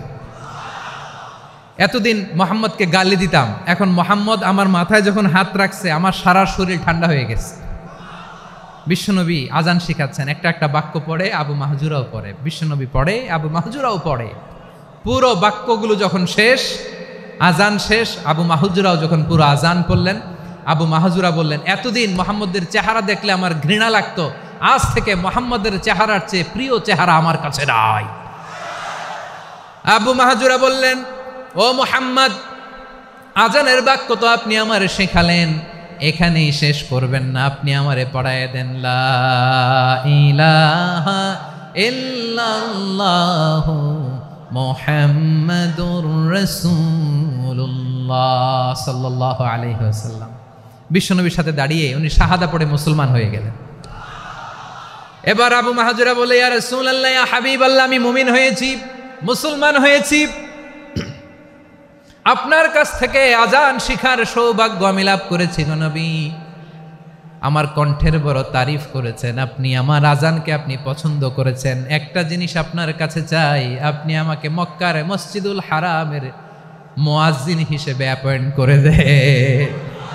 বিষ্ণু ইসা ইসলাম বললেন, যাও আবু মাহজুরা, আমি তোমাকে পৃথিবীর শ্রেষ্ঠতম মসজিদ মক্কার মসজিদুল হারামের মুয়াজ্জিন হিসেবে অ্যাপয়েন্ট করে দিলাম। দেখছেন কিভাবে ট্যালেন্ট হান্টিং করতে হয়, কিভাবে হিউম্যান রিসোর্স মানব সম্পদকে ব্যবহার করতে হয়। আসছিল আজানকে ভেঙ্গাইতে, আসছিল কেন? আজানকে ব্যঙ্গ করার জন্য, বিকৃত করার জন্য। আজানকে বিকৃত করতে যে ইসলামের সবচেয়ে শ্রেষ্ঠ মসজিদের মুয়াজ্জিন হয়ে গেল। পড়েন সুবহানাল্লাহ। হযরত আবু মাহজুরা রাদিয়াল্লাহু তাআলা আনহু ওনার এই সুললিত কণ্ঠ ব্যবহার করে মসজিদুল হারামে এত সুন্দর করে আল্লাহু আকবার বলে আজান দিতেন, মানুষগুলোর, মুসল্লিগুলোর, মক্কাবাসীর হৃদয়কে তিনি বিগলিত করে দিতেন, মানুষের হৃদয়কে ঠান্ডা হয়ে যেত। শুধু এখানেই শেষ না আমার যশোরের ভাইয়েরা। বিশ্বনবী যখন সাইয়েদনা আবু মাহজুরা রাদিয়াল্লাহু তাআলা আনহুকে আজান শিখাচ্ছিলেন, বলেন তো বিশ্বনবীর হাতটা কোথায় ছিল? আবু মাহজুরার মাথার সামনে, এই চুলের উপরে ছিল। আবু মাহজুরা ওই স্মৃতিটাকে ধারণ করবার জন্য, ওই স্মৃতিকে বহন করার জন্য বিশ্বনবীর মোবারক হাত আবু মাহজুরার কপালের চুলের যেই জায়গায় লেগেছে, মৃত্যুর আগের দিন পর্যন্ত আবু মাহজুরা মাথার ওই চুলে কোনোদিন ছুরি আর কামার লাগায় নাই, সেখানে কেচি লাগায় নাই, চুলের মধ্যে খুর লাগায় নাই। আবু মাহজুরা ডান দিকের চুল কাটতো, বাম দিকের চুল কাটতো, পেছনের চুল কাটতো, সামনের চুল কাটতো না। আবু মাহজুরা রাদিয়াল্লাহু তাআলা আনহুর সামনের চুলগুলো বড় হতে হতে যখন এত বড় হয়ে যায়, তিনি চুলগুলো পেঁচিয়ে মাথার মধ্যে রাখতেন, তারপরে তিনি পাগড়ি পরতেন। সবাই জিজ্ঞেস করতো, আবু মাহজুরা, এটা আবার কেমন স্টাইল? দেখতে তোমারে কি বিদঘুটে লাগে, কেমন অড লাগে, কেমন খারাপ দেখা যায়। মক্কায় এমন কোনো মানুষ তো দেখি নাই, ডানে চুল কাটে, বায়ে চুল কাটে, পেছনে চুল কাটে, সামনে কাটে না। ওরে আবু মাহজুরা, কেমন দেখা যায় তোমারে? তুমি সামনের চুল কাটো না কেন? আবু মাহজুরা বলে, আমি হাঁটু গেড়ে পেয়ারা নবীর সামনে বসেছিলাম, আমার এই মাথার চুলের মধ্যে মুবারক হাত লাগিয়ে বিশ্বনবী নিজে আমাকে আজানের প্রতিটা বাক্য শিক্ষা দিয়েছেন। বিশ্বনবীর মোবারক হাত, পবিত্র হাত আমার মাথার চুলের যেই জায়গায় লেগেছে, আমি চাই ওই চুলগুলা নিয়ে আমি আমার কবরের ভিতরে যাব। সাইয়েদনা আবু মাহজুরা রাদিয়াল্লাহু তাআলা আনহু ইন্তেকালের আগের পর্যন্ত মাথার সামনের চুলগুলা কাটে নাই। মাথার সামনের চুল তিনি কাটেন নাই। সুবহানাল্লাহি বিহামদি। কেমন ভালোবাসতেন বিশ্বনবী সাহাবীদেরকে, সাহাবারা কেমন ভালোবাসতেন বিশ্বনবীকে। সামনের চুলগুলো বড় হতে হতে এত বড় ছিল, পেঁচিয়ে রেখে পাগড়ি পরতেন, কাটতেন না। নবীর হাত লেগেছিল। সুবহানাল্লাহ পড়েন। তাহলে what is the lesson? Moral of the story কি? মোরাল অফ দ্য স্টোরি হচ্ছে, আসছিল আজানকে ব্যঙ্গ করার জন্য, বিকৃত করার জন্য, হয়ে গেল মসজিদুল হারামের মুয়াজ্জিন। দেখেন বিশ্বনবী একটা খারাপ সিচুয়েশনের মধ্যে থেকে কি ভালো জিনিস বের করে আনলেন। আমি যে শুরুতে বলেছি কিভাবে তিনি হিউম্যান রিসোর্সকে ডেভেলপ করেছেন, ম্যানেজ করেছেন। তিনি যে চৌকস ট্যালেন্ট হান্টার ছিল, দেখেন সবার মধ্যে থেকে এর বাছাই করে মুয়াজ্জিন বানাই দিয়েছেন। সুবহানাল্লাহ পড়েন। তার মানে এই না সবাইরে ধরে ধরে উনি মুয়াজ্জিন বানাইছেন। যার যেই ট্যালেন্ট আছে তাকে ওই কাজে অ্যাসাইন করেছেন। যার যেই প্রতিভা আছে তার প্রতিভাকে ইসলামের কাজে লাগিয়েছেন। সুবহানাল্লাহ পড়েন। যায়েদ বিন সাবেত রাদিয়াল্লাহু তাআলা আনহু নাম শুনেছেন? যশোর কথা বেরোয় না। যদি জিগায় সালমান খানের নাম শুনছেন, সবাই হাত তুলবে, জি হুজুর শুনছি, মানে সব দেখা শেষ। সালমান খান, আমির খান, অমুক খান, সব খান মুখস্থ, কিন্তু যায়েদ বিন সাবেতের নাম মুখস্থ নাই মুসলমানদের। যেই সাহাবী মাথার সামনের চুল কাটে নাই, মসজিদুল হারামের মুয়াজ্জিন বানাইছেন বিশ্বনবী, ওই সাহাবীর নাম কি? খায়া ফেলাইস, স্লোগানের সাথে খায়া ফেলাইস। আবু মাহজুরা। কি নাম? আবু মাহজুরা আল জুমাহি রাদিয়াল্লাহু তাআলা আনহু। এই নামটা আজকে নিয়ে যাইতে হবে যশোর। আবু মাহজুরা রাদিয়াল্লাহু তাআলা আনহু। 2 নম্বরে বলছিলাম যায়েদ বিন সাবেত রাদিয়াল্লাহু তাআলা আনহু।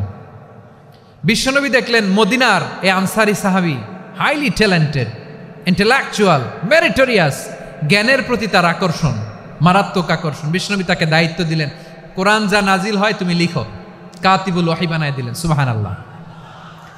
যায়েদ বিন সাবেতরে আবার আজান শিখান নাই, কারণ তার মধ্যে বিশ্বনবী প্রতিভা দেখেছেন, একাডেমিক প্রতিভা। বিশ্বনবীর একাডেমিক প্রজেক্টগুলো তিনি হ্যান্ডেল করতেন। যায়েদ বিন সাবেত ছিল বিশ্বনবীর ব্যক্তিগত সচিব। কি ছিল? ব্যক্তিগত সচিব। বোঝেন নাই? বিশ্বনবীর ব্যক্তিগত সচিব এবং দোভাষী। ইহুদিরা কিছু লিখে দিলে এটার অর্থ বিশ্বনবীরে বুঝায় দিতেন, আবার ইহুদিদের কাছে কিছু লিখতে হলে তিনি লিখে দিতেন। বিশ্বনবী একদিন বললেন, ইন্নী ওয়াল্লাহি মা আমানু ইয়াহুদা আলা কিতাব। ইহুদিরা যে চিঠি পাঠায় অর্থ তো বুঝি না, আরেক ইহুদি আইনে অর্থ করা লাগে। আবার ইহুদিদের কাছে কিছু লিখে পাঠাইতে চাইলে আমরা তো লিখতে পারি না, ইহুদিরে দিয়ে লেখা লাগে। ওরা যে পয়রা শোনায় লিখে দেয়, আমি ওদের বিশ্বাস করি না। আমার নিজের একজন লোক দরকার। বিশ্বনবী এই যায়েদ বিন সাবেতকে চুজ করলেন ল্যাঙ্গুয়েজের জন্য। উনি বললেন, যায়েদ তোমার সফট স্কিলকে ডেভেলপ করতে হবে, তুমি হিব্রু ল্যাঙ্গুয়েজ শিখে ফেলো। যায়েদ বিন সাবেত বলল, বিশ্বনবীর মোটিভেশন আর ইন্সপিরেশন পেয়ে আমি 15 দিনে ইহুদিদের এই হিব্রু ল্যাঙ্গুয়েজ শিখে ফেললাম। শুধু শিখে ফেললাম না, হাত্তা হাদিকতু, even I became master in the language. এই ভাষা আমি পারদর্শী হয়ে গেলাম। এরপরে ইহুদিরা চিঠি লিখে পাঠালে আর কোনো ইহুদি ডাকা লাগতো না, আমি নবীর এটার অর্থ শুনে পরে বুঝাই দিতাম। আবার ইহুদিদের কাছে চিঠি লেখা লাগলে আমি যায়েদ বিন সাবেত চিঠি লিখে দিতাম। সুবহানাল্লাহ। দেখেন, এত সাহাবীর মধ্য থেকে বিশ্বনবীর একাডেমিক প্রজেক্ট, ব্যক্তিগত সচিব, দোভাষী হিসেবে তিনি যায়েদ বিন সাবেতের মতো তরুণকে নির্বাচিত করেছেন। কেমন ট্যালেন্ট হান্টার ছিল আমার নবী। সুবহানাল্লাহ পড়বেন না? বিশ্বনবীর ইন্তেকালের পরে সাইয়েদনা আবু বকর রাদিয়াল্লাহু তাআলা আনহু যখন খলিফা হয়ে আসলেন, কোরআনকে সংকলনের দায়িত্ব দেয়া লাগবে, কোন সাহাবীকে দিবেন? সব সাহাবারা মিলে পরামর্শ করলেন।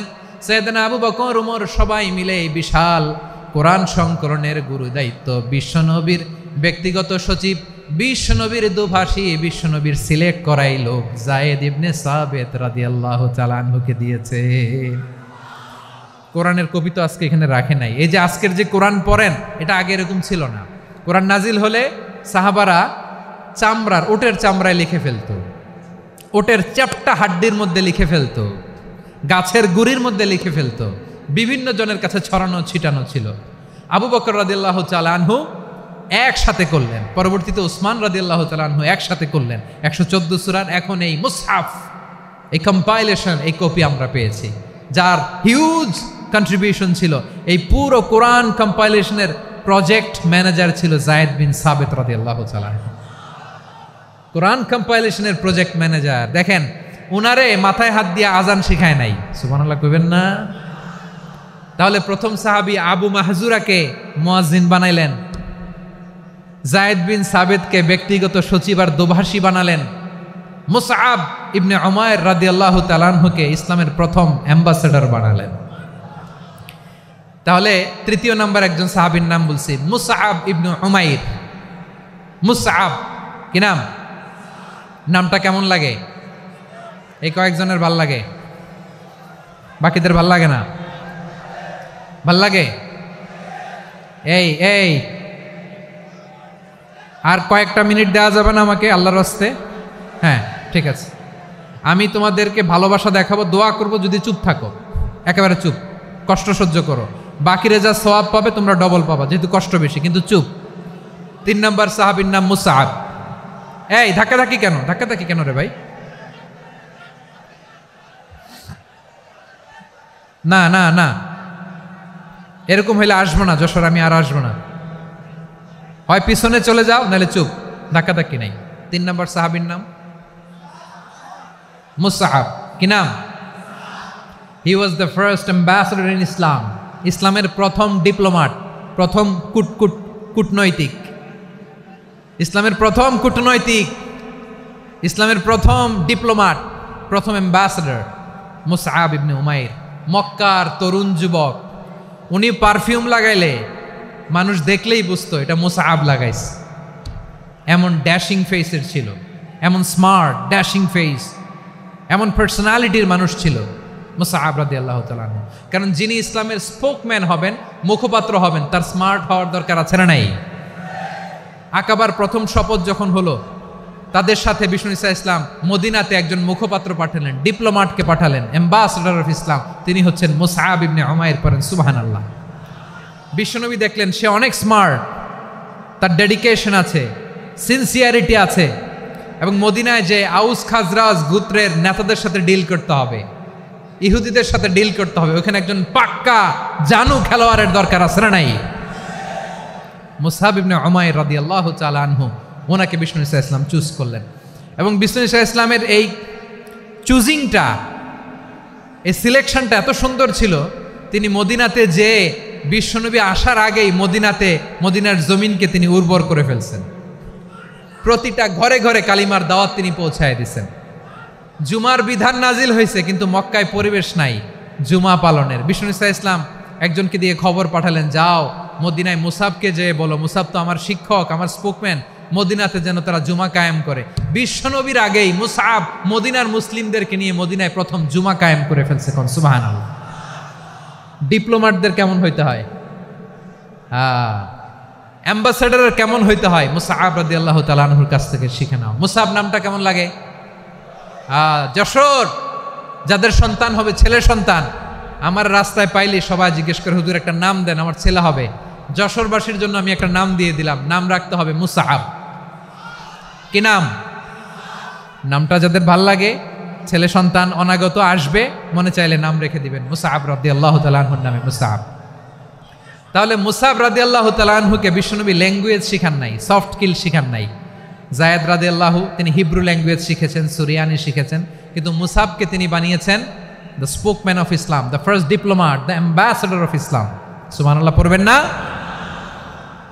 আব্দুল্লাহ ইবনে আব্বাস রাদিয়াল্লাহু তাআলা আনহু বিশ্বনবীর কাজিন, চাচাতো ভাই। আবার মাইমুনা রাদিয়াল্লাহু তাআলা আনহু, মাইমুনা নবীর স্ত্রী, তিনি ছিলেন আব্দুল্লাহর আপন খালা।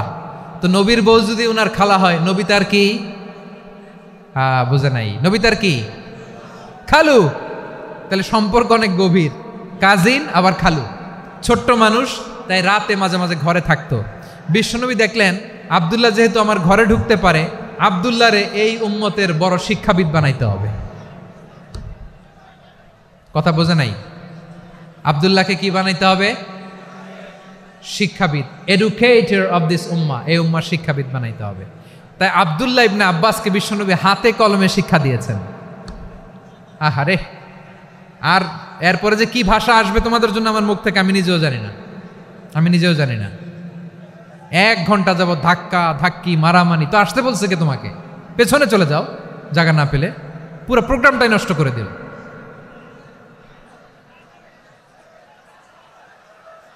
জি, আমার দিকে তাকান, আমি শেষ করে দিচ্ছি। হবে না, ইন্টেলেকচুয়াল আলোচনা এখানে হবে না, আমি বুঝতে পারছি, আমি শেষ করে দিচ্ছি। আব্দুল্লাহ ইবনে আব্বাস রাদিয়াল্লাহু তাআলা আনহু, মনোযোগ দিয়ে কয়েকটা মিনিট শুনুন, আমি এখনই শেষ করে দিচ্ছি, এরপর আওয়াজ করবে। এই যে এগুলো কি আমি বুঝলাম না। আমি বললাম না সব করা যাবে, বসে যাও, শুয়ে যাও, চলে যাও, আওয়াজ করা যাবে না। অন্যকে বসো এটাও বলার দরকার নেই, জাস্ট এদিকে তাকাও। আল্লাহ। আব্দুল্লাহ ইবনে আব্বাস রাদিয়াল্লাহু তাআলা আনহু, ওনাকে বিশ্বনবী হাতে কলমে শিক্ষা দিয়েছেন, যেহেতু উম্মতের শিক্ষাবিদ হবেন, এডুকেটর হবেন। তো বিশ্বনবী রাতে যখন তাহাজ্জুদ পড়তেন, ছোট্ট আব্দুল্লাহ ঘরে থাকতো। বুঝতে পেরেছেন? ছোট্ট মানুষ তো ঘরে থাকতো। তো বিশ্বনবী তাহাজ্জুদের জন্য একবার দাঁড়িয়েছেন, ছোট্ট আব্দুল্লাহ ওযু করে দাঁড়াইছে। আচ্ছা বলেন তো, ইমাম আর মুসল্লি মোট যদি 2 জন হয়, একজন ইমাম একজন মুসল্লি, তো মুসল্লি ইমামের কোন দিকে দাঁড়াবে? ডানে দাঁড়াবে। ছোট্ট আব্দুল্লাহ বোঝে নাই, বিশ্বনবী তাহাজ্জুদ শুরু করেছেন, উনি একতেদা করছেন আর দাঁড়াইছেন বায়ে। কোথায় দাঁড়িয়েছেন?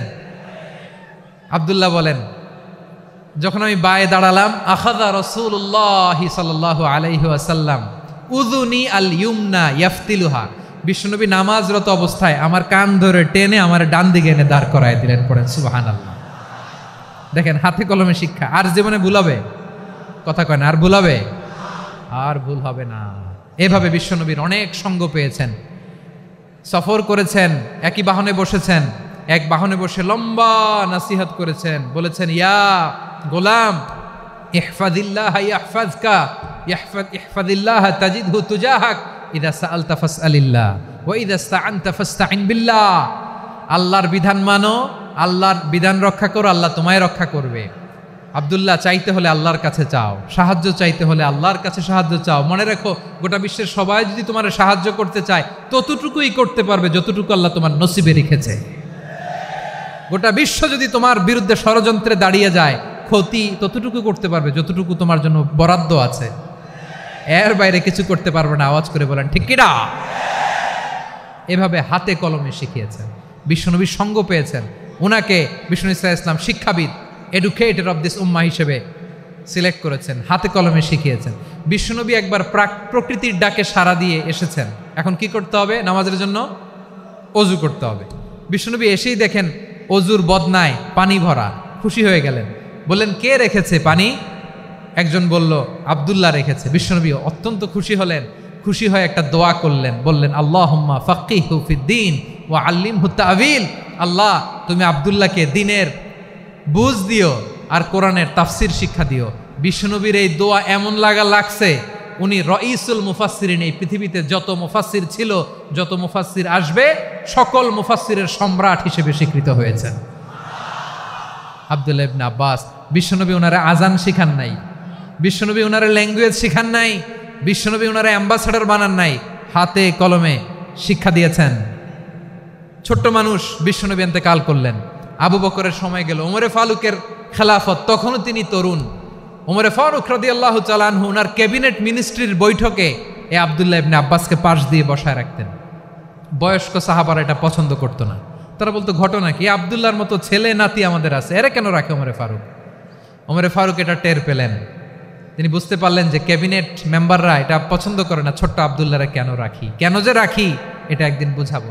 একদিন মিটিংয়ে তিনি সবাইকে বললেন, ইদা জাআ নাসরুল্লাহি ওয়াল ফাতহ, এই আয়াত দ্বারা উদ্দেশ্য কি বলেন তো মুরব্বী সাহাবীরা? এক সাহাবী বলেন, এই সূরা দ্বারা উদ্দেশ্য আল্লাহ বলেছেন আমাদেরকে বিভিন্ন ল্যান্ড, বিভিন্ন এলাকা বিজয় করতে হবে। ওমরে ফারুক বললেন না, হয়নি। আরেকজন বললেন বিজয় হওয়ার পর আমাদের বেশি বেশি আল্লাহর বরত্বের ঘোষণা দিতে হবে, এটা উদ্দেশ্য। ওমরে ফারুক বললেন না, হয় নাই। যারা জিজ্ঞেস করেন কেউ পারে না। সব শেষে বিশ্বনবী ছোট্ট আব্দুল্লাহরে বলেন, আব্দুল্লাহ ইদা জা নাসরুল্লাহি ওয়াল ফাত, এর দ্বারা উদ্দেশ্য কি বলতো? ছোট্ট আব্দুল্লাহ বলেন, হুয়া আজালু রাসূলিল্লাহ। এই আয়াত দ্বারা বিশ্বনবীর বিদায়কে উদ্দেশ্য নেওয়া হয়েছে। ওমরে ফারুক বললেন, হাযা হুয়া, এটাই তো সঠিক উত্তর, এটাই সঠিক তাফসীর এই আয়াতের। কারণ ইদা জা নাসরুল্লাহি ওয়াল ফাত, যখন আল্লাহর সাহায্য আর বিজয় আসবে, ওয়া রাআইতান নাসা ইয়াদখুলুনা ফি দীনিল্লাহি আফওয়াজা, আপনি দেখবেন দলে দলে ঢলে ঢলে বানের পানির মতো মানুষ ইসলামের দিকে ঢুকতেছে, ইসলামের বিজয় হয়েছে। তো ইসলামের বিজয়ের মিশন নিয়ে নবী আসছে, বিজয়ী যখন হয়ে গেছে এখন তো নবীর বিদায় হবে। জোরে বলেন ঠিক কিনা? কোন সাহাবী এই সূক্ষ্ম কথাটা ধরতে পারে নাই, ওই আব্দুল্লাহ ছাড়া। আব্দুল্লাহ যখন উত্তর দিছে সব সাহাবীদের টনক নড়েছে। এরপর থেকে কোনো ক্যাবিনেট মিটিংয়ে আর কোনো সাহাবারা কোনো প্রশ্ন করে নাই, আওয়াজ করে পড়েন সুবহানাল্লাহ। বিশ্বনবী আব্দুল্লাহ ইবনে আব্বাসকে দ্য এডুকেটর অফ দ্য উম্মাহ, উম্মার শিক্ষাবিদ হিসেবে গ্রহণ করেছেন। আওয়াজ করে পড়তে হবে আল্লাহু আকবার। সাহাবীদের নামগুলো মনে থাকবে? এক নম্বরে আবু মাহজুরা, মুয়াজ্জিন বানাইছেন। যায়েদ ইবনে সাবিত, দোভাষী, ট্রান্সলেটর অফ প্রফেট, এবং তিনি ছিলেন বিশ্বনবীর ব্যক্তিগত সচিব। Musab ibn Umair, the first ambassador and diplomat of Islam. Abdullah ibn Abbas, এই উম্মার সবচেয়ে বড় এডুকেটর, শিক্ষাবিদ। আরেকজন ছিল আব্দুল্লাহ ইবনে মাসউদ রাদিয়াল্লাহু তাআলা। দুই আব্দুল্লাহ, আব্বাস গেল, আরেকজন হচ্ছে মাসউদ। মক্কার তরুণ, ছাগল পালতো মুশরিকের। বিশ্বনবী আর আবু বকর রাদিয়াল্লাহু তাআলা আনহু একবার গেলেন, যে দেখে এই তরুণ দাঁড়ায় আছে। বিশ্বনবী বলেন, আমি খুব ক্ষুধার্ত, তোমার কাছে কি দুধ আছে ছাগলের? আব্দুল্লাহ ইবনে মাসউদ বলে, আছে। ওয়ালাকিন আনা মুতামান, কিন্তু যে দুধ আছে এটা আমানতের, আমি দিতে পারবো না। বিশ্বনবী এইটা শুনেই তারা টার্গেট করে ফেলছে। আনা মুতামান, দুধ আছে কিন্তু এটা আমার মালিকের, আমি তো দরদ দেখাই, আমার মালিকের দুধ, আপনি পথিক, আপনারা দিতে পারি না। বিশ্বনবী টার্গেট করে ফেলছেন, এরে আমার কাজে লাগাইতে হবে। বিশ্বনবী বললেন, আচ্ছা ঠিক আছে, দুধ দিও না, কিন্তু এমন ছাগি আছে কিনা যেই ছাগির সাথে কোনো ছাগলের মিলন হয় নাই, তার ওলানে দুধও আসে নাই, বাচ্চাও নাই, এরকম ছাগির থেকে যদি আমি দুধ খাই তাহলে তো সমস্যা নাই। বলতেছে, এরকম ছাগির থেকে দুধ খাইলে সমস্যা নাই, কারণ এরকম ছাগির ওলান থেকে দুধ আসবেও না। বলতেছে, ঠিক আছে, এরকম একটা ছাগি নিয়ে আস। নিয়ে আসা হলো। বিশ্বনবী বিসমিল্লাহ বলে ওই ছাগির ওলানে হাত দিলেন। হাত দিতে দেরি, পুরো ওলানটা দুধে ভরে যেতে দেরি হয় না। বিশ্বনবী আর আবু বকর রাদিয়াল্লাহু তাআলা আনহু দহন করে পেট ভরে খেলেন। এই দৃশ্য আব্দুল্লাহ ইবনে মাসউদের হৃদয়ে দাগ কাটলো। এই মুজিজা দেখে তিনি বললেন, আশহাদু আল্লা ইলাহা ইল্লাল্লাহ ওয়া আশহাদু আন্না মুহাম্মাদুর রাসূলুল্লাহ। তিনি ষষ্ঠ মুসলিম ছিলেন, 6 নম্বর মুসলমান। ওনাকে টার্গেট করে বিশ্বনবী দেখলেন এমন ইন্টেলেকচুয়াল ব্রেন, উনি সূক্ষ্ম সূক্ষ্ম জিনিস বুঝে বেশি, ফিকহি জ্ঞান ওনার মধ্যে বেশি। বিশ্বনবী ওনাকে কোরআনের জ্ঞান শিক্ষা দিতে লাগলেন। উনি বিশ্বনবী সবার কাছে কোরআন শোনায়, কিন্তু বিশ্বনবী নিজে আব্দুল্লাহ ইবনে মাসউদের কাছ থেকে কোরআন শুনতো। বিশ্বনবী একবার বললেন, ইকরা আলাইয়া ইয়া মাসউদ। ইবনে মাসউদ, একবার শোনাও তো কোরআন দেখি। আব্দুল্লাহ ইবনে মাসউদ বলে, আকরাউ আলাইকা ওয়া আলাইকা উনজিল। নবী, আপনার উপর কোরআন নাজিল হয় আর আমি আপনার সামনে কোরআন পড়ব। বিশ্বনবী বললেন, ইন্নী উহিব্বু আন আসমাআহু মিন গায়রি। আমি নিজে পড়তে যেমনি ভালোবাসি, অন্যে পড়ুক আমি শুনবো, এটাও আমি ভালোবাসি। সূরা নিসা তিনি তেলাওয়াত করে শুনিয়েছেন। এমন সূক্ষ্ম সূক্ষ্ম বিষয় বিশ্বনবী উনাকে ধরিয়ে দিয়েছেন। উনি হয়ে গিয়েছেন, আব্দুল্লাহ ইবনে আব্বাস হয়েছেন রাইসুল মুফাসসিরিন, উনি হয়ে গিয়েছেন ফাকিহুল উম্মাহ। ওনার চাইতে বড় ফকি এই পৃথিবী আর দেখবে না। চিল্লায় বলেন সুবহানাল্লাহ। উনি বলতেন, ওয়াল্লাহি ওয়াল্লাহি ইল্লাযী লা ইলাহা গায়রু মা উনজিলাত সূরাতুন ইল্লা ওয়া আনা আ'লামু আইনা উনজিলাত ওয়া ফীমা উনজিলাত। বিশ্বনবী এমনভাবে কোরআনের দার্স আমাকে দিয়েছেন, কোরআনে যত সূরা নাজিল হয়েছে, যেখানে নাজিল হোক না কেন আমি জানি এটা কোথায় নাজিল হয়েছে এবং কোন প্রেক্ষাপটে নাজিল হয়েছে। এমন একটা সূরা নাই যে সূরার কোথায় নাজিল হয়েছে আমি মাসুদের জানা নাই, কোন প্রেক্ষাপটে নাজিল হয়েছে আমার জানা নাই। এরকম ঘটবে না। চিল্লায় বলেন আল্লাহু আকবার। এই আব্দুল্লাহ ইবনে মাসউদ রাদিয়াল্লাহু তাআলা আনহু ওমর ফারুকের সময় কুফার চিফ জাস্টিস ছিলেন। কুফা নগরীর চিফ জাস্টিস। চিফ জাস্টিস বুঝেন নাই? বিচারপতি। কি ছিলেন? সবাই বলে নাই, কি ছিলেন? বিচারপতি ছিলেন। এবং ওনার যে ফিকহি জ্ঞানের ধারা, এটাই আলকামা, ইব্রাহিম আন-নাখাই, হাম্মাদ ইবনে সুলাইমান হয়ে ইমাম আবু হানিফা পর্যন্ত পৌঁছেছে। এবং ওনার ফিকহি জ্ঞানের ধারাই হানাফি মাযহাবে অ্যাকসেপ্ট হয়েছে। আজও এগুলো হানাফি মাযহাবে চর্চিত হয়। হানাফি মাযহাবের সব ফিক আব্দুল্লাহ ইবনে মাসউদের ফিকহি জ্ঞানের ধারা থেকে নেওয়া হয়েছে। চিল্লায় পড়েন সুবহানাল্লাহ। তাহলে উনাকে বিশ্বনবী বানিয়েছেন জুরিস্ট, আইনবিদ, ফকিহ। উনারে আজান শিখান নাই। হিউম্যান রিসোর্স ডেভেলপমেন্ট কিভাবে করবেন, মানব সম্পদের উন্নয়ন কিভাবে করতে হয়, কিভাবে যার যেখানে প্রতিভা কাজে লাগাতে হয় উনি দেখিয়েছেন। সুবহানাল্লাহ পড়বেন না? খালিদ বিন ওয়ালিদ নাম শুনছেন? কে কে শোনেন নাই হাত তোলেন।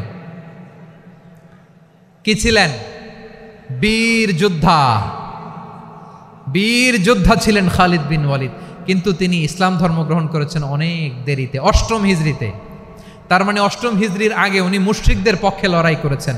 ওনার হাতে কত মুসলিম সাহাবী যে নিহত হয়েছে হিসাব নাই। বিশ্বনবী টার্গেট করে রাখছে, তুমি আমাদের মুসলিমদের এত ক্ষতি করলা, তুমি যখন মুসলমান হবা তোমারে দিয়ে আমি এমন কাম করামু যে এটা আর কেউ করতে পারবে না। সুবহানাল্লাহ নাই? যশোর ক্লান্ত হয়ে গেছে।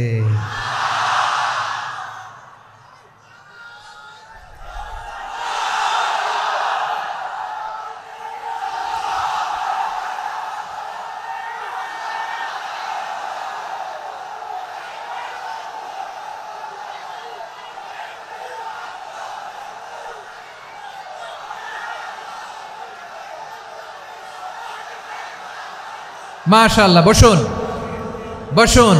বসুন। খালিদ বিন ওয়ালিদ রাদিয়াল্লাহু তাআলা আনহু 8ম হিজরিতে মুসলিম হয়েছেন, মক্কা বিজয়ের আগে।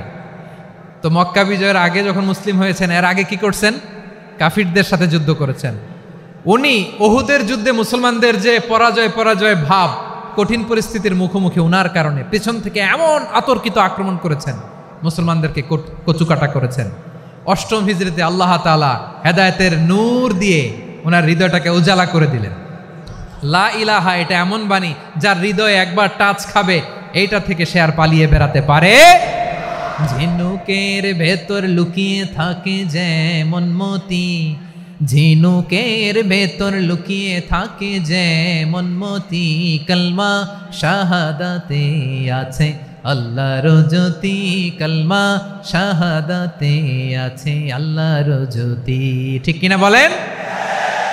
মক্কা বিজয়ের আগে মুসলিম হলেন, হওয়ার পরেই বিশ্বনবীর টার্গেট ফুলফিল হলো। ওই যে টার্গেট করে রেখেছেন আর দোয়া করেছেন, খালিদ বিন ওয়ালিদ যদি মুসলিম হয় তাকে আমি মিলিটারি চিফ বানাবো। ওনাকে আজান শিখান নাই, ওনারে কান ধইরা নামাজের এই মাথা থেকে ওই মাথা আনান নাই, ফিকহি কোরআনের সূক্ষ্ম তাফসীর ওনারে শিখান নাই, অ্যাম্বাসেডর বানান নাই। বিষ্ণু ইসলাম উনাকে সামরিক অভিযানে প্রেরণ করেছেন। সামরিক অভিযানে তিনি প্রেরণ করেছেন। উনার জীবদ্দশায় উনার নেতৃত্বে যতগুলো যুদ্ধ হয়েছে, একটা যুদ্ধেও তিনি পরাজয় বরণ করেন নাই। ওমরে ফারুকের সময়কালে তিনি চিফ অফ মুসলিম মিলিটারি, মানে মুসলিম সেনাপতি হয়েছেন। যশোর আওয়াজ করো, ঠিক কিনা বলো? সেনাপতি, মুসলিম সেনাপতি। তাহলে কিভাবে হিউম্যান রিসোর্স ব্যবহার করতে হয় গোটা বিশ্ব আমার নবীর কাছ থেকে শিখে নাও। খালিদ বিন ওয়ালিদ, ওনাকে বিশ্বনবী একটা উপাধি দিয়েছেন।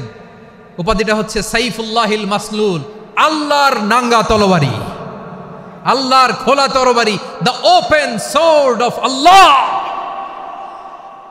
খালিদ বিন ওয়ালিদ মুসলিম সেনাপতি। হাসান বিন সাবেত নাম শুনছেন? দেখি উনি কি ছিল বলেন। রাসূলের সভা কবি, কালচারাল হিজিমনিকে ডিফিট করার জন্য। উনি ভালো অস্ত্র চালানো জানতেন না, ওই কাজে উনি যেতেন না। ওনার ছিল কাব্য প্রতিভা। কাফিররা কবিতা দিয়ে নবীকে গালি দিত। বিশ্বনবী বলতেন, ইয়া হাসান আজিব আন রাসূলিল্লাহ, তুমি নবীর হয়ে কাফেরদের এই কথাগুলোর জবাব দাও। বিশ্বনবীর একটা মিম্বার ছিল। বিশ্বনবীর মিম্বারের পাশাপাশি মসজিদে নববীতে এই হাসান বিন সাবেতের জন্য বিশ্বনবী একটা স্পেশাল মিম্বার বানিয়ে দিয়েছেন। এখান থেকে তুমি জবাব দাও। এবং বিশ্বনবী বলেছেন, আল্লাহুম্মা আইয়িদহু বিরূহিল কুদুস, আল্লাহ হাসান আমার পক্ষে জবাব দেয়, তুমি জিব্রাইল মারফত তাকে সাহায্য পাঠাইয়া দিও। রাসূল সাল্লাল্লাহু আলাইহি ওয়াসাল্লামের সভা কবি, the poet of the prophet, নবীর কবি, উনি কবিতা দিয়ে এমন উচ্চাঙ্গের ভাষায় কবিতা দিয়ে তিনি জবাব দিতেন, কাফিরদের গা শিহরে যেত, তাদের হৃদয়ে আগুন ধরে যেত। তাহলে এরকম কবিরও দরকার আছে না নাই? এখন যাকে আল্লাহ দিছে কাব্য প্রতিভা, এরা যদি আপনি যুদ্ধের ময়দানে পাঠান হবে? যারে দিছে সুরেলা গলা, এরা যদি অ্যাম্বাসেডর বানান হবে না। হাসান বিন সাবিত ছিলেন বিষ্ণু ইসলামের কবি। হুযায়ফা ইবনুল ইয়ামান বিশ্বনবীর গোয়েন্দা বিভাগের প্রধান। কিসের প্রধান? হুযায়ফা ইবনুল ইয়ামান। ওনার ছিল ডিটেকটিভ মাইন্ড, গোয়েন্দা বিভাগের প্রধান, এবং উনি হচ্ছেন সাহিবু সিররি রাসূলিল্লাহ, রাসূল সাল্লাল্লাহু আলাইহি ওয়াসাল্লামের গোপন তথ্যের ধারক বাহক। নবীর যেই কথা কেউ জানে না, সব হুযায়ফার পেটের ভিতরে ছিল। সুবহানাল্লাহ পড়েন। মদিনার যত ইহুদিদের একটা লিস্ট ছিল, এই লিস্ট শুধু দুইজন জানতো, বিশ্বনবী আর হুযায়ফা। সুবহানাল্লাহ পড়বেন না? তাহলে উনাকে কোন দায়িত্ব দিছে? কোন বিভাগ? যশোর, আওয়াজ করো, কোন বিভাগ? গোয়েন্দা বিভাগের হেড ছিল। খন্দকের যুদ্ধে প্রচন্ড আজকের মতো শৈত্য প্রবাহ, মাটি খনন করতে করতে সাহাবীদের পেটে ক্ষুধা নাই, দাঁড়াইতে পারে না নামাজের জন্য, এত ক্লান্ত, ক্লান্ত শ্রান্ত। বিশ্বনবী বললেন, কে আছো? এই কঠিন শীত, এই ভয় আর ক্ষুধার মধ্যেও খন্দকের পরীক্ষার টপকে শত্রু শিবিরে যে আমাকে তথ্য দিবা, কে আছো? কারো গায়ে শক্তিই নাই যে দাঁড়াবে, কেউ দাঁড়ায় না। বিশ্বনবী তখন নিজে হুযায়ফাকে ডাক দিলেন, হুযায়ফা, যে আমাকে আজকে শত্রু শিবিরের তথ্য এনে দিবে, সে জান্নাতে আমার মোরাফাকা, আমার সঙ্গী হবে। হুযায়ফা রাদিয়াল্লাহু ইবনুল ইয়ামান জীবনের ঝুঁকি নিয়ে এই ক্ষুধা, শৈত্য প্রবাহ, কোল্ড ওয়েভসকে উপেক্ষা করে পরীক্ষা টপকে শত্রু শিবিরে যে সবার কথাগুলো চুপে চুপে শুনে বিশ্বনবীর দরবারে এসে গোয়েন্দাদের মতো তথ্য সরবরাহ করেছে। বিশ্বনবীর গোয়েন্দা বিভাগের প্রধান হুযায়ফা ইবনুল ইয়ামান ইন্টেলিজেন্স বিভাগ চালাতেন। মুনাফিকদের নাম ওনার কাছে ছিল। মুআয ইবনে জাবাল মদিনা রাষ্ট্রের সবচেয়ে সিনিয়র আমলা ছিলেন। আমলাতন্ত্র চিনেন তো? প্রশাসনিক কাজ যারা চালায়, অ্যাডমিনিস্ট্রেশন বুঝেন না? The department of administration. মদিনার রাষ্ট্রের সিনিয়র আমলা মুআয ইবনে জাবাল মুতাখাসসিসুন ফিল হালালি ওয়াল হারাম, হালাল হারামের স্পেশালিস্ট ছিলেন। বিশ্বনবী উনাকে ইয়ামানের গভর্নর করে পাঠাইছেন। বলেছেন, ইন্নাকা তা'তি কওমান আহলা কিতাব, এমন গোষ্ঠীর কাছে যাবা এরা ইহুদি নাসারা, আগে শাহাদা পড়লে এরপরে নামাজের দাওয়াত দিও, নামাজ পড়লে যাকাতের দাওয়াত দিও। গভর্নরের অ্যাটিটিউড যেমন থাকে তেমন অ্যাটিটিউড ধরে রেখো। সুবহানাল্লাহ পড়েন। তাহলে মুআয ইবনে জাবালকে দিয়ে বিশ্বনবী কবিতা লেখায় নাই, চিঠি লেখায় নাই, আজান দেওয়ায় নাই। সুবহানাল্লাহ পড়বেন না? সব শেষ সাহাবী বলি আবু হুরায়রা রাদিয়াল্লাহু তাআলা আনহু, নাম শুনছেন? বিড়ালের বাবা। কি করতেন? খালি হাদিস মুখস্থ করতেন। উনি বলতেন, আলজামু রাসূলুল্লাহ আলা মিল ইবাতনি, আমার শুধু পেটের ক্ষুধার বন্দোবস্ত হইলে আমি নবীর সঙ্গ ছাড়তাম না। আমার আনসার সাহাবারা ক্ষেত খামারের কাজ করতো, আমার মুহাজির সাহাবারা ব্যবসা করতো, আর আমি নবীর সাথে সাথে থাকতাম। শুধু সকাল বিকাল দুই বেলা যদি আমার খাবারের বন্দোবস্ত হয়, আমি আর নবীর লক ছাড়ি না। সুবহানাল্লাহ কইবেন না? 5374টা হাদিস তিনি বর্ণনা করেছেন। সবচেয়ে বেশি হাদিস বর্ণনাকারী সাহাবী। হাদিস প্রিজার্ভেশনের কাজে বিশ্বনবী ওনাকে কাজে লাগিয়েছেন। উনি একদিন বলেন, ইয়া রাসূলুল্লাহ আসমাউ মিনকা কাসীরান ফালা আহফাজু, নবী অনেক কথা শুনি আমার মনে থাকে না। বিষ্ণু বললেন, তাই? উবসুত রিদাক, তোমার চাদরটা বিছাও। আবু হুরায়রা বিছালেন, বিশ্বনবী হাত বুলায় দিলেন, বর্ণনা করলেন। আবু হুরায়রা বলে, তারপর থেকে বিশ্বনবী যাই বর্ণনা করে আমি শুনি আর একটাও বলি না। এখন সুবহানাল্লাহ। বিশ্বনবী ওনাকে হাদিস প্রিজার্ভেশন, নবীর এই যে লক্ষ্য হাদিস প্রিজার্ভেশনের এই দায়িত্ব দিয়েছেন সাইয়েদনা আবু হুরায়রা রাদিয়াল্লাহু তাআলা আনহুকে। প্রিয় ভাইরা, তাহলে 10 জন সাহাবীর কথা যে বললাম, আপনারা কি খেয়াল করেছেন কত বড় ট্যালেন্ট হান্টার, চৌকস ট্যালেন্ট হান্টার ছিল আমার নবী। এক একজনের এক এক ট্যালেন্ট, এক এক কাজে অ্যাসাইন করেছেন, এক একজনকে এক এক দায়িত্ব দিয়েছেন, এক একজনের প্রতিভাকে এক একভাবে বিকশিত হওয়ার সুযোগ দিয়েছেন। আওয়াজ করে বলেন ঠিক কি না? এখন আমার পর্দার আড়ালে আমার মায়েরা বলবে, এতগুলো পুরুষ সাহাবীর কথা বলল, নারী সাহাবীরা কি কিছু করে নাই? হ্যাঁ, একজন নারী সাহাবীর কথা বলে মোনাজাত হবে, দোয়া ছাড়া কেউ যাব না। রুফাইদা আল আসলামিয়া রাদিয়াল্লাহু তাআলা আনহা, ওনার বাবার নাম সাআদ আল আসলামি। বিশ্বনবী কি খেয়াল করলেন দেখেন, সাআদ ছিল মদিনার বড় ডাক্তার। এই নারী সাহাবী রুফাইদা বাবার কাছ থেকে চিকিৎসা বিদ্যা শিখেছেন। যখন শিখছে, বিশ্বনবী দেখলেন আমার তো প্রতি সপ্তাহে সপ্তাহে যুদ্ধে আহত সাহাবীদের সেবা দিবে কে? বিশ্বনবী রুফাইদাকে বললেন, রুফাইদা তুমি মসজিদে নববীর পাশে একটা মেডিকেল ক্যাম্প করো। এই যে সাকিনা আদ্দিন মেডিকেলের আমার ছাত্রী বন্ধুরা, শুনে রাখো, তোমাদের আইকন হচ্ছে এই রুফাইদা আল আসলামিয়া। বিশ্বনবীর ডিরেকশন অনুযায়ী তিনি মসজিদে নববীর পাশে একটা মেডিকেল ক্যাম্প করলেন এবং আহত সাহাবাদের চিকিৎসা উনি ওনার টিম নিয়ে দিতেন। বিশ্বনবীর পরামর্শে উনি আনসারি এবং মুহাজির মহিলা সাহাবীদেরকে নিয়ে একটা স্পেশাল মেডিকেল টিম গঠন করলেন। খায়বার যুদ্ধে 7ম হিজরিতে যখন বিশ্বনবী যায়, উনি ওনার টিম নিয়ে আসলেন, বললেন, ইয়া রাসূলুল্লাহ, আমরা তো তলোয়ার চালাতে পারি না, আমরা তো তীর মারতে পারি না, আপনি যদি অনুমতি দেন খায়বার অভিযানে আমি আমার টিম নিয়ে মেডিকেল টিমের সেবাটা সার্ভিসটা দিতে চাই। পড়েন সুবহানাল্লাহ। বিশ্বনবী অনুমতি দিলেন, যোদ্ধা সাহাবীদের সাথে রুফাইদা আল আসলামিয়া উনিও মেডিকেল টিম নিয়ে অগ্রসর হলেন। খায়বারের প্রতিটা আহত ইনজুর্ড সাহাবী যারা ইনজুরির শিকার হয়েছেন, সবাই রুফাইদা আল আসলামিয়ার এই মেডিকেল ক্যাম্প থেকে চিকিৎসা সহায়তা পেয়েছেন। সুবহানাল্লাহ পড়েন। দেখেন কিভাবে বিশ্বনবী ট্যালেন্ট বাছাই করতেন। আপনি অবাক হবেন, বাহরাইনের মেডিকেল ইউনিভার্সিটিতে রুফাইদা আল আসলামিয়া মেডিকেল প্রাইজ অ্যাওয়ার্ড প্রতি বছর দেয়া হয়। যদি 8 দিনের এই মেডিকেল, আমার বোনেরা যদি জেনে থাকো জানো, না হলে নতুন করে জানো, সার্চ দিও, রুফাইদা আল আসলামিয়া মেডিকেল অ্যাওয়ার্ড বাহরাইনের ইউনিভার্সিটিতে দেওয়া হয়। প্রিয় ভাইয়েরা, তাহলে আলোচনার সামারি আমরা করি। বিশ্বনবী যার যেখানে ট্যালেন্ট তাকে ওইখানে কাজে লাগাতেন। আওয়াজ করে বলেন ঠিক কিনা? এবার একটা ইন্টারভিউ হবে, আওয়াজ করে বলেন, আবু মাহজুরাকে বিশ্বনবী কি বানাইছেন? হ্যাঁ, ভুলে গেছেন? সামনের চুলে হাত দিয়ে বিশ্বনবী কি সুন্দর গলায় আজান শিখালেন। মুয়াজ্জিন। যায়েদ বিন সাবিতকে একাডেমিক প্রজেক্টের দায়িত্ব দিয়েছেন, তিনি ছিলেন বিশ্বনবীর দোভাষী ব্যক্তিগত সচিব। Musab ibn Umair, the first ambassador of Islam. Abdullah ibn Abbas, উম্মার বড় শিক্ষাবিদ মুফাসসির। আব্দুল্লাহ ইবনে মাসউদ ছিলেন জুরিস্ট। কি ছিলেন? জুরিস্ট ছিলেন, এই উম্মার সবচেয়ে বড় জুরিস্ট। খালিদ বিন ওয়ালিদ, সেনাপ্রধান। হাসান বিন সাবিত ছিলেন বিশ্বনবীর সভাকবি। কি ছিলেন? বিশ্বনবীর সভাকবি ছিলেন। এরপরে হুযায়ফা ইবনুল ইয়ামান কি ছিলেন? গোয়েন্দা বিভাগের প্রধান। মুআয ইবনে জাবাল কি ছিলেন? সিনিয়র আমলা, ইয়ামানের গভর্নর। আবু হুরায়রা রাদিয়াল্লাহু তাআলা আনহু হাদিস প্রিজার্ভেশনের কাজ করেছেন। আর আমাদের রুফাইদা আল আসলামিয়া রাদিয়াল্লাহু তাআলা আনহা কি ছিলেন?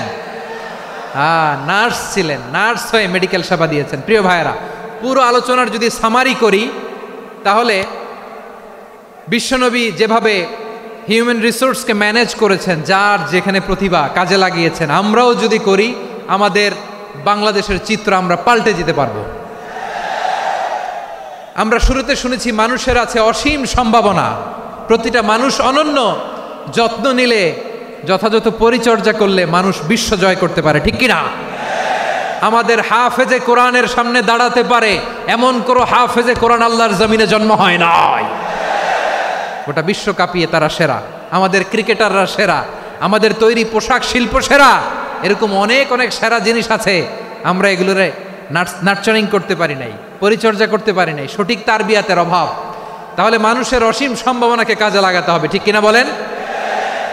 ইউনুস গভর্নমেন্টকে আমি বলবো, অল্প সময়ের জন্য আপনারা এসেছেন, সংস্কারও করতে হবে, আবার নির্বাচনও করতে হবে। সব সংস্কার হয়তো করতে পারবেন না, যতটুকু পারবেন এর মধ্যে আমাদের যে হিউজ ম্যান পাওয়ার, আমাদের যে মানব সম্পদ, হিউম্যান রিসোর্স, এটাকে ডেভেলপ করে আপনাদের যেতে হবে। যেটা পারবেন না সেটাকে পরবর্তী নির্বাচিত গভর্নমেন্টের কাছে রেখে যেতে হবে, যে তারা যেন করে। তাদের কাছে আপনারা এটা রেখে যাবেন। তাহলে মানুষ চাইলে বিশ্ব জয় করতে পারে, আর মানুষকে হারাতে পারে কেউ?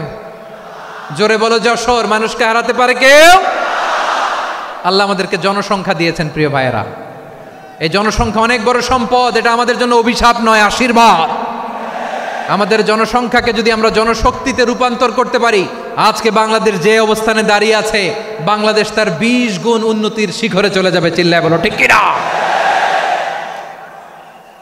আমাদের শ্রমিক ভাইয়েরা বাইরে কাজ করে, আমাদের শ্রমজীবী ভাইয়েরা, প্রবাসীরা, তাদের ব্যাপারে গুরুত্ব দিতে হবে। আমাদের শ্রমের দাম সবচেয়ে কম, সবচেয়ে কম। তারা এম্বাসিতে গুরুত্ব পায় না, এয়ারপোর্টে গুরুত্ব পায় না। এই সরকার অবশ্য তাদেরকে অনেক গুরুত্ব দিচ্ছে। আমাদের অদক্ষ শ্রমিককে যখন আমরা দুবাই পাঠাই, অল্প বেতন পায়, কিন্তু ইন্ডিয়ানরা দক্ষ শ্রমিক পাঠাইলে তার 3 গুণ বেতন পায়। আমরা আমাদের শ্রমিকদেরকে অদক্ষভাবে আর পাঠাতে চাই না, দক্ষ শ্রমিক পাঠিয়ে আমরা রেমিটেন্সের বন্যা বইয়ে দেব। আমাদের শ্রমিকদের পাঠানো রেমিটেন্সের টাকায় সচল থাকে আমার দেশের অর্থনীতির চাকা। তাদেরকে সবচেয়ে গুরুত্ব দিতে হবে। আমরা পেয়েছি ফ্রিডম ফাইটার, মুক্তিযোদ্ধা, আর আমার প্রবাসী ভাইরা হচ্ছে রেমিটেন্স ফাইটার। জোরে বলো ঠিক কিনা? তাহলে আমাদের এই জনশক্তিকে জনসম্পদে ট্রান্সফর্ম করতে হবে, ঠিক কিনা বলেন? সরকার জনগণকে এভাবে পলিশ করতে হবে।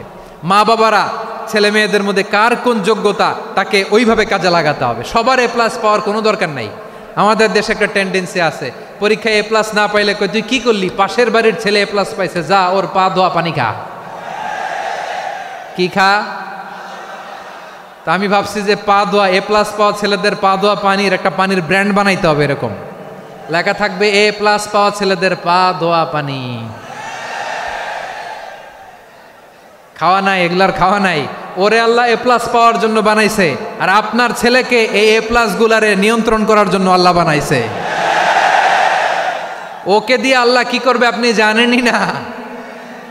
একটা A+, একটা A গ্রেড একটা মানুষের জীবনকে ঠিক করে দিতে পারে না।